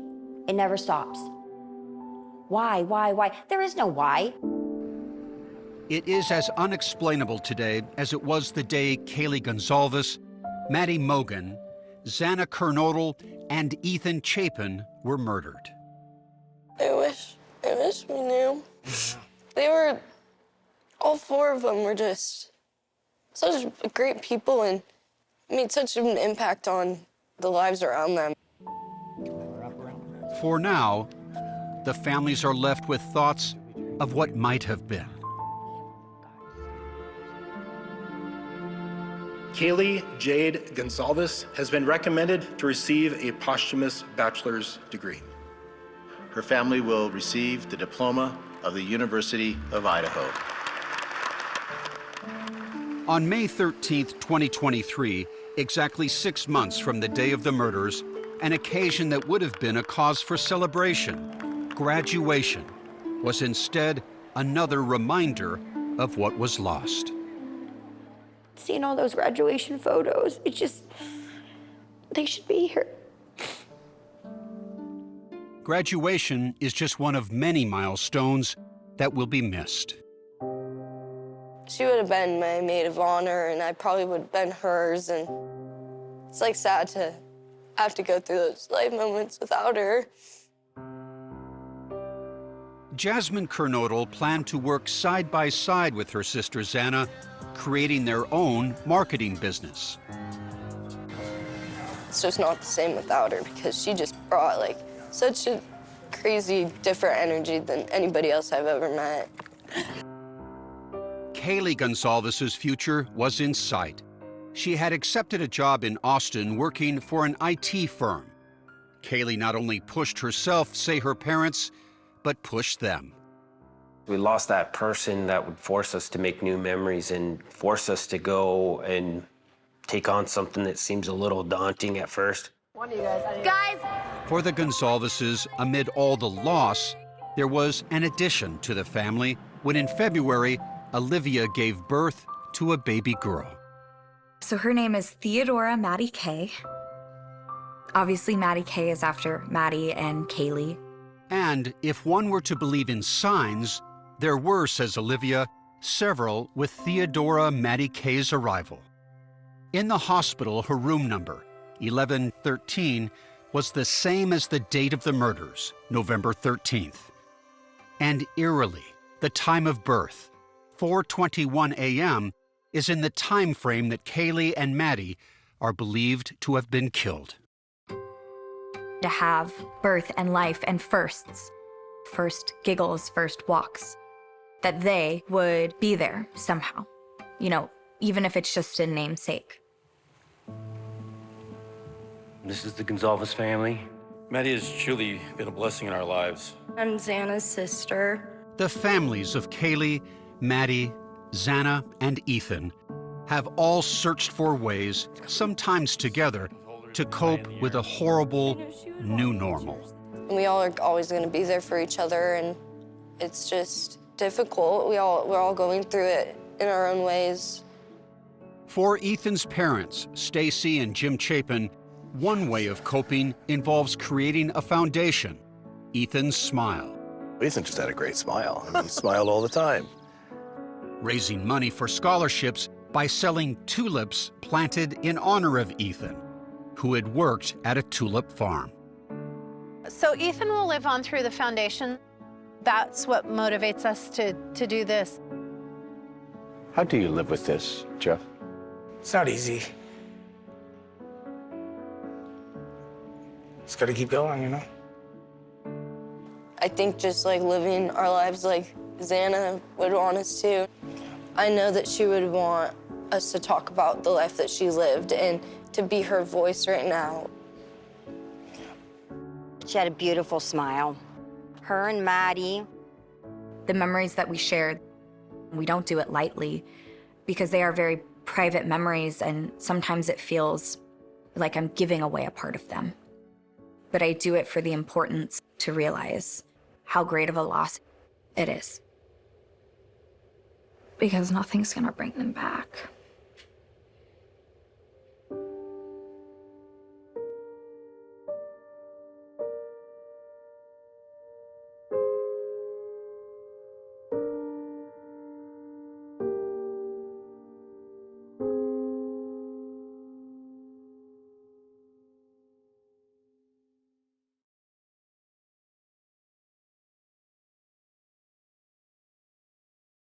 CBS next Saturday. 48 Hours brings you back-to-back episodes all summer long. Next week, Beachside Homicide. How could a single mom be executed in Cape Cod? I was knocked unconscious. I couldn't protect her. 48 Hours Crime Time double feature next Saturday on CBS and streaming on Paramount+.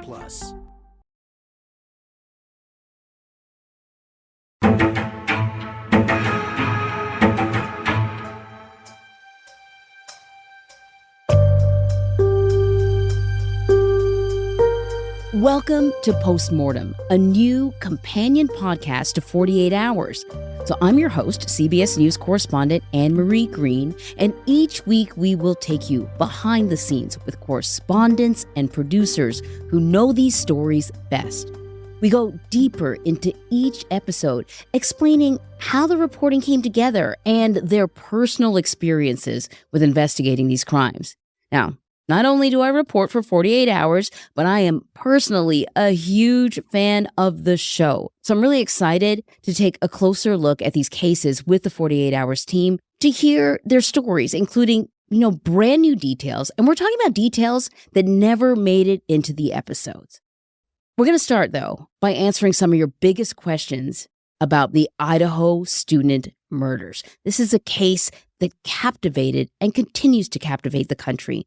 And joining me now is longtime 48 Hours correspondent Peter Van Sant and producer Liza Finley. Welcome, guys. So good to have you guys here. Thanks, Anne-Marie. We're very happy to be here. Yeah, this postmortem is something we dream about because we have so much information, particularly on this story, that we can't get to in the limited time. So this is a wonderful opportunity to expand and share with our viewers and listeners, in this case, some new details. Before we get to our postmortem, let's listen to an overview of this week's episode. It's been a long and painful journey for the families of Kaylee Gonzalez, Madison Mogen, Xana Kernodle, and Ethan Chapin, the 4 University of Idaho students who were stabbed to death in the pre-dawn hours of November 13th, 2022. Do you ever dream of your sister? Yeah, I've had some dreams of her. Just gives me some peace knowing that I know she's okay. Xana Kernodle's sister Jasmine and father Jeffrey are speaking out for the first time since Xana's murder.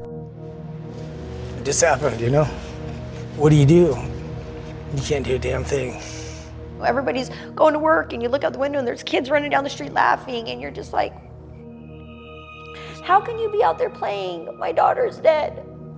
On the night of the murders, Christy and Steve Gonsalves' daughter Kaylee was in the same bed as her childhood friend, Maddie Mogen.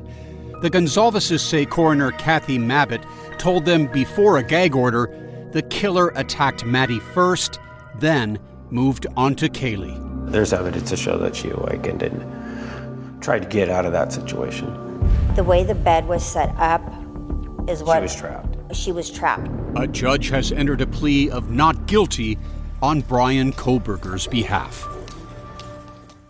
The murders of college students Ethan Chapin, Madison Mogen, Xana Kernodle, and Kaylee Gonsalves shocked the country in November of 2022 and really captured the attention of the country. I think part of it had to do with how that this is a time in your life that is supposed to be one of the best times in your life. And every photo that you saw of them was bursting with life. So the idea that those lives were cut short, I think, really shook a lot of people. This is such a deeply personal story, perhaps the most that I've ever been involved with. I'm a father of six who've all gone to university. I attended Washington State University 8 miles from where this murder scene was located. And when I went to school there, the idea of crime might be a kid stealing a candy bar from a store. It was just simply unheard of. So it's deeply personal. And to connect with the family, the Gonsalveses, Christy and Steve, and to speak with Jasmine and Jeffrey Kernodle. Jasmine is Xana's sister and Jeffrey her dad, was the most profound interviews I think I have ever done. And Liza was in on this. We were all so moved. It was so emotional. Mm-hmm. It really was.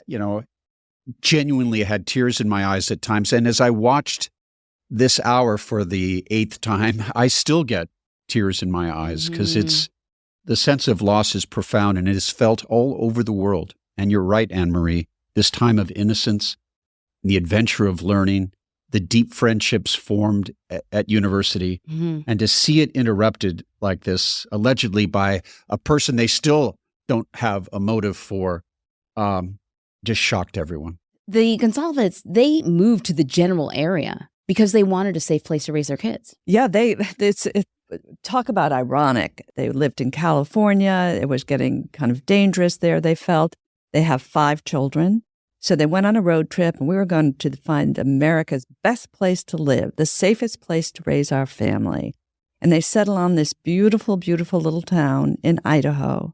And lo and behold, just a few hours away by car where Kaylee went to school, the worst crime imaginable happened.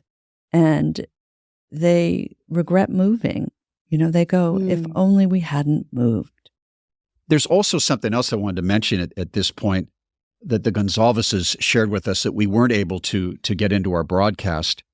Their daughter, Kaylee Gonsalves, was a true crime fanatic. She watched all these shows. She loved watching 48 Hours.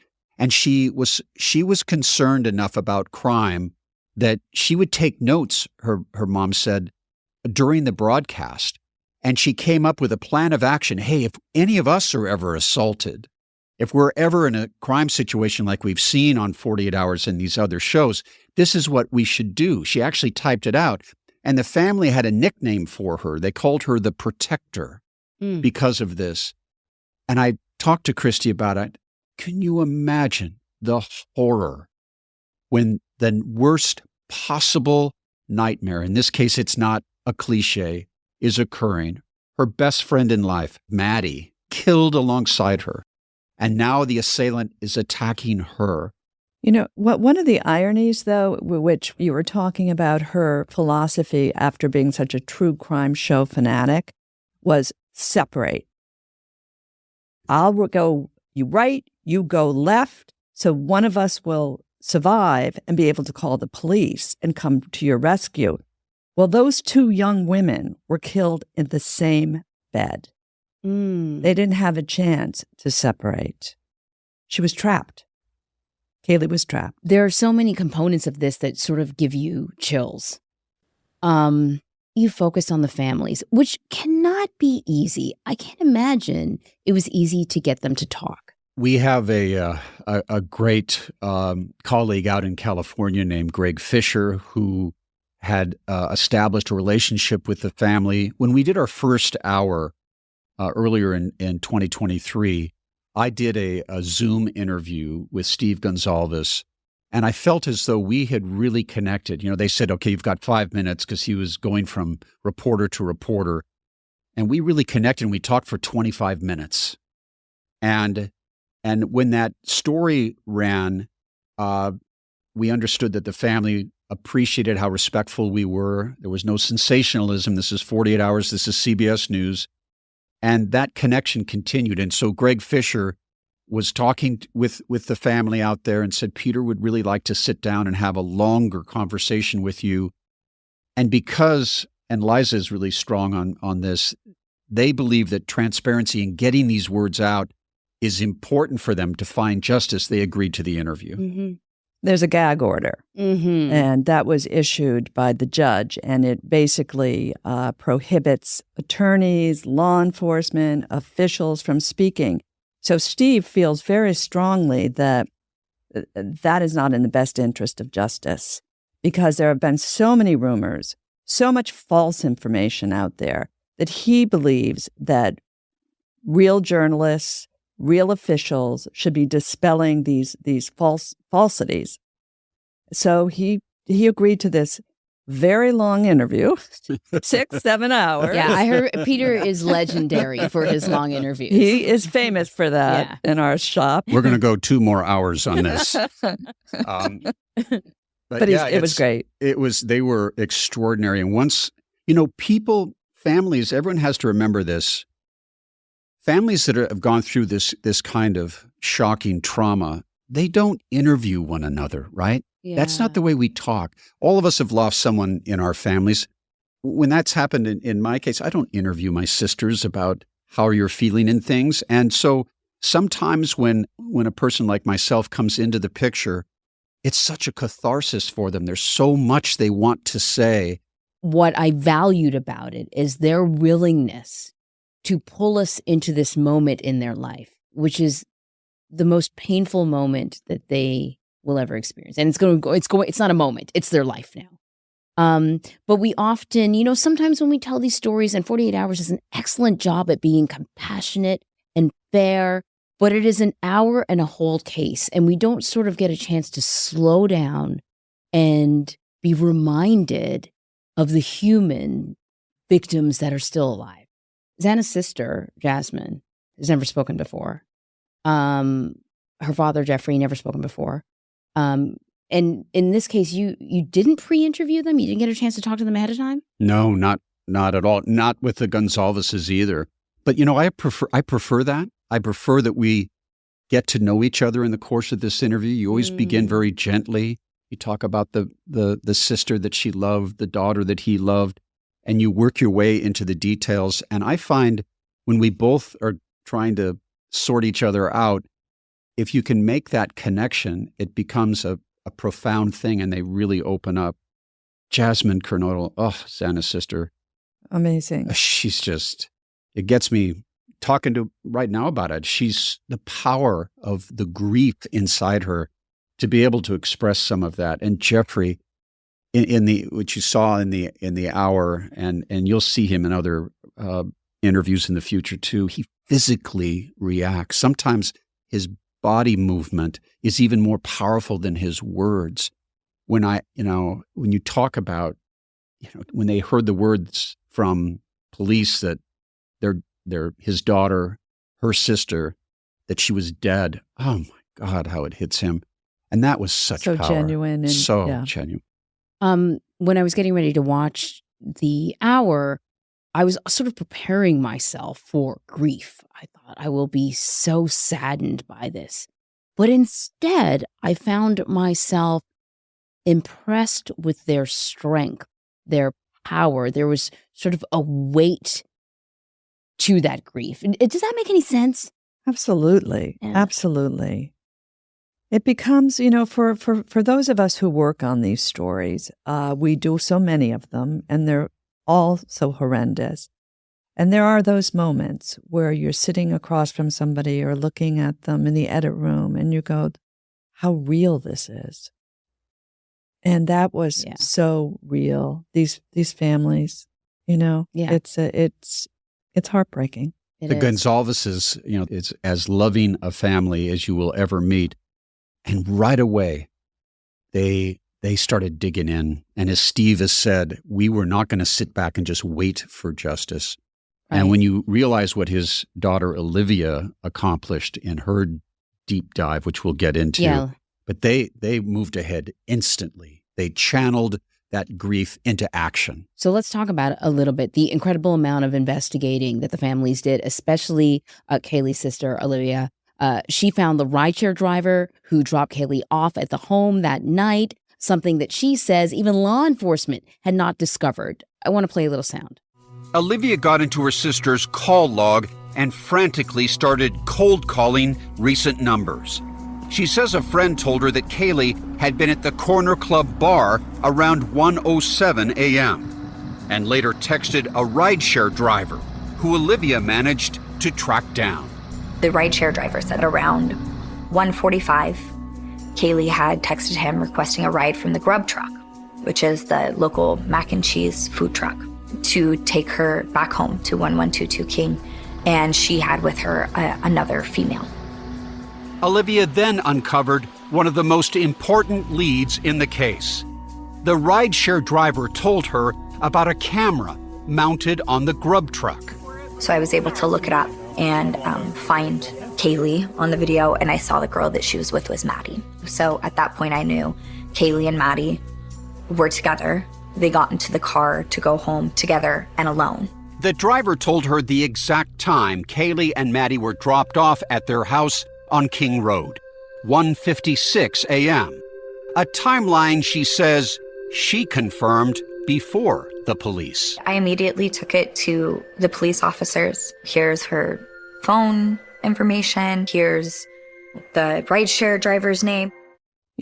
What's interesting about that right there is that the police had the wrong time when they returned home. By 11 minutes. So she was able to put that timeline on track, which is sort of, a domino effect. Yeah. They get the right time, they get home, they get this, they get that, they get that. And she was able to correct that right off the bat, which got them mobilized and moving in the right direction. There is still so much to get into here. So when we get back, we're going to talk about Bryan Kohberger's trial, what the defense might say to poke holes in the case, new evidence the prosecution might present, and a possible link, a link between Kohberger and the victims that the Gonzalez's think that they've discovered on Instagram. Stick around.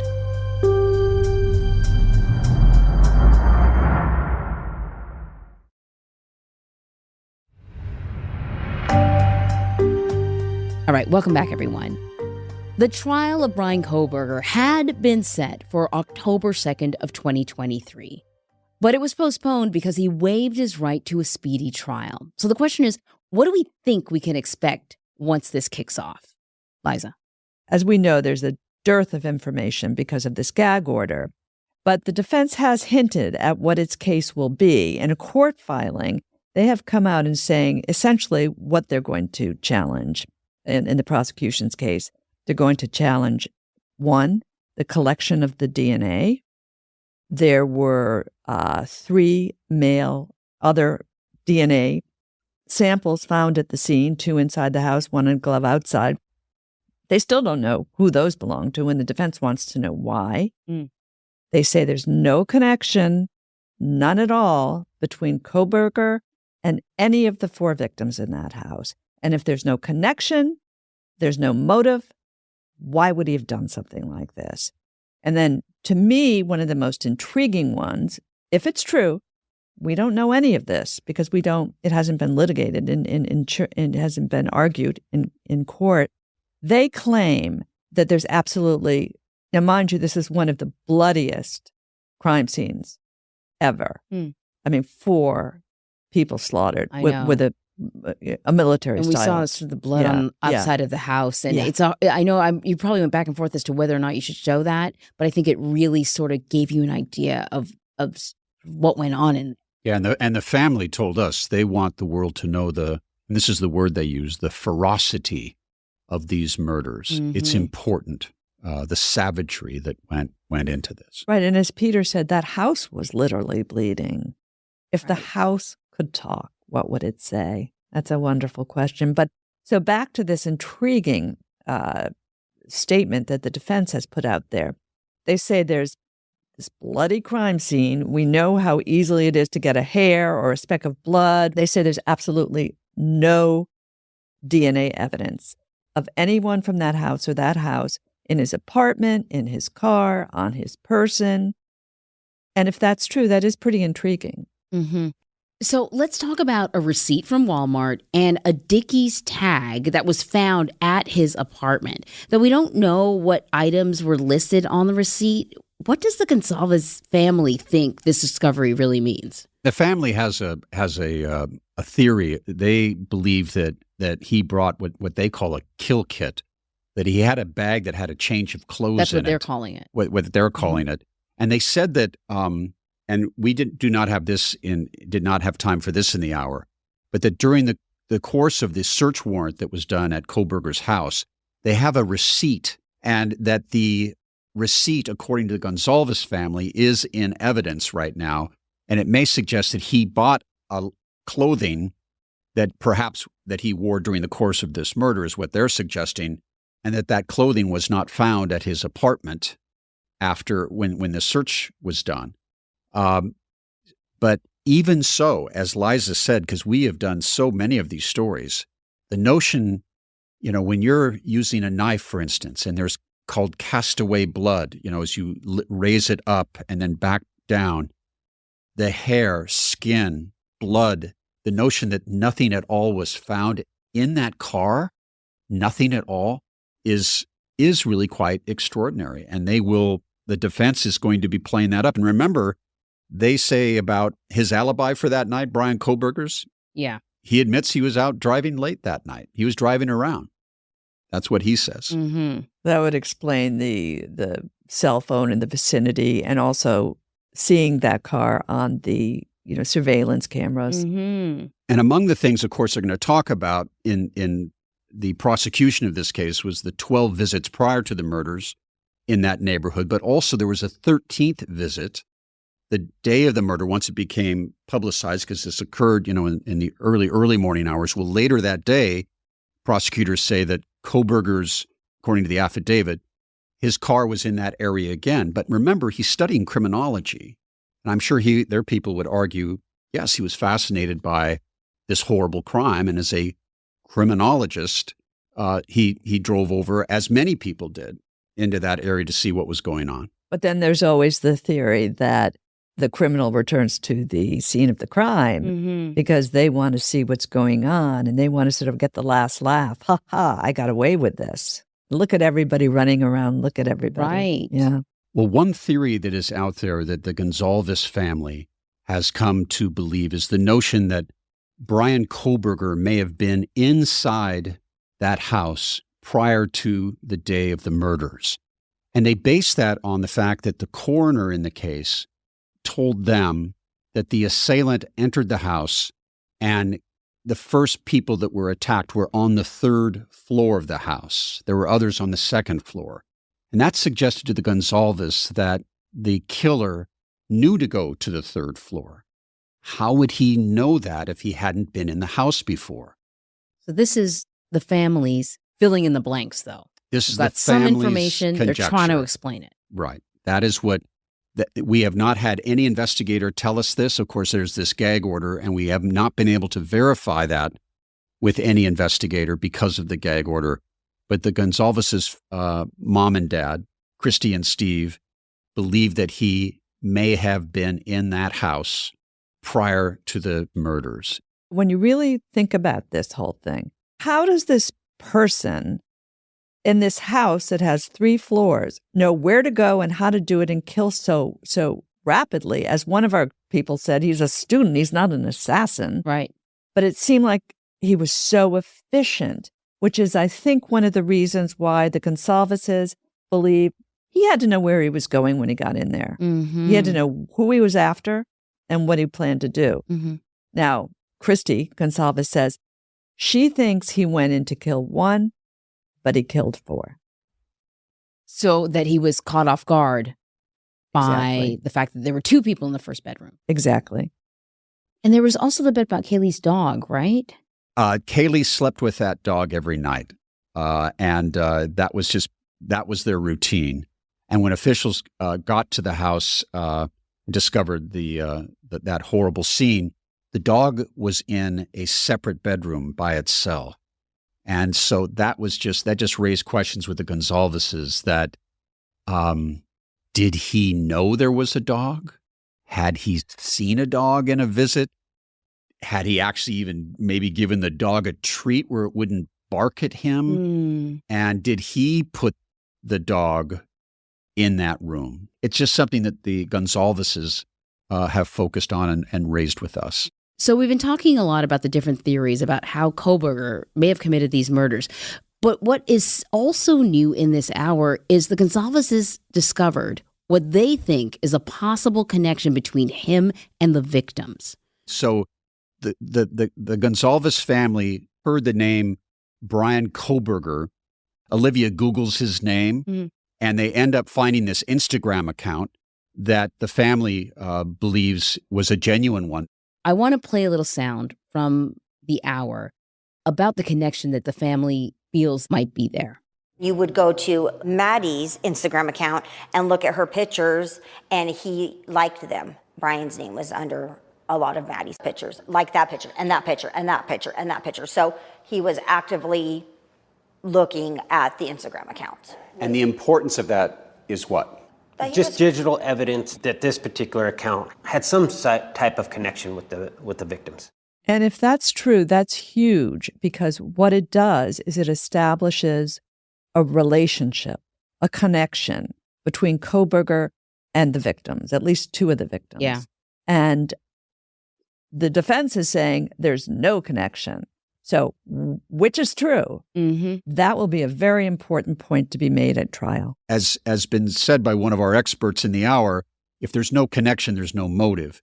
Everyone who watches 48 Hours, who's listening to this right now, knows you don't have to have a motive. Prosecutors will tell you all the time you don't have to. And serial killers, Ted Bundy didn't have to have a motive for each of his killings. He just had a satisfaction in killing someone.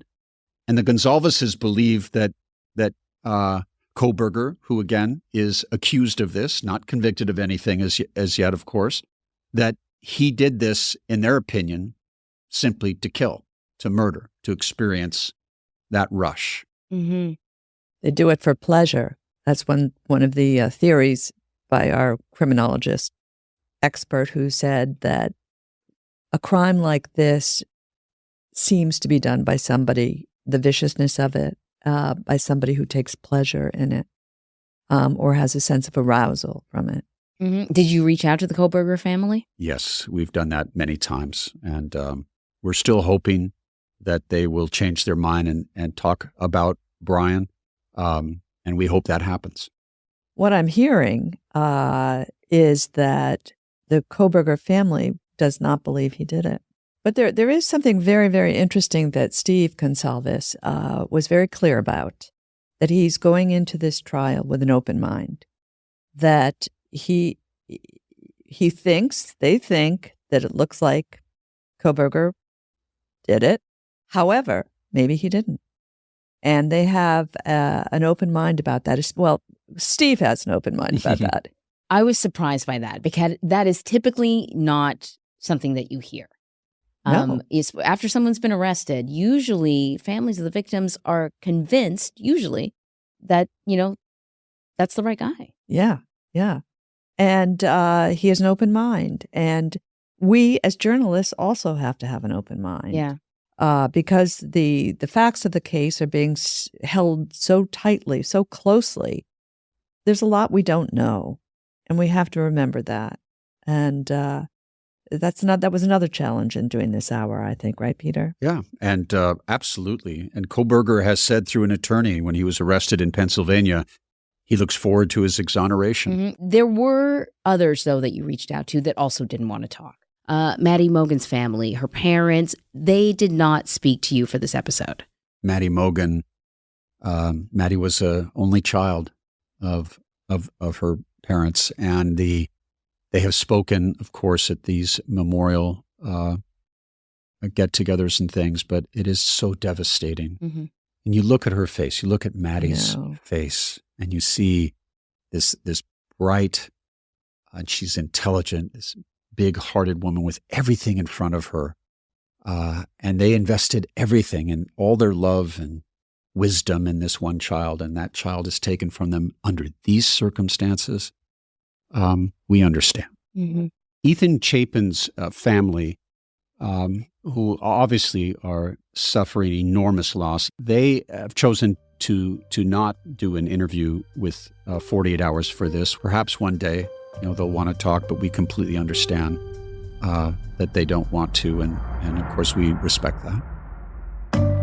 Well, what a moving episode for the first one of this season of 48 Hours and for the first post-mortem podcast. I really want to thank you, Peter and Liza, for being here. Thank you, Anne-Marie. It's our honor to tell this story. It's so profound. Absolutely. It is. It's touched all of us. Thank you, Anne-Marie.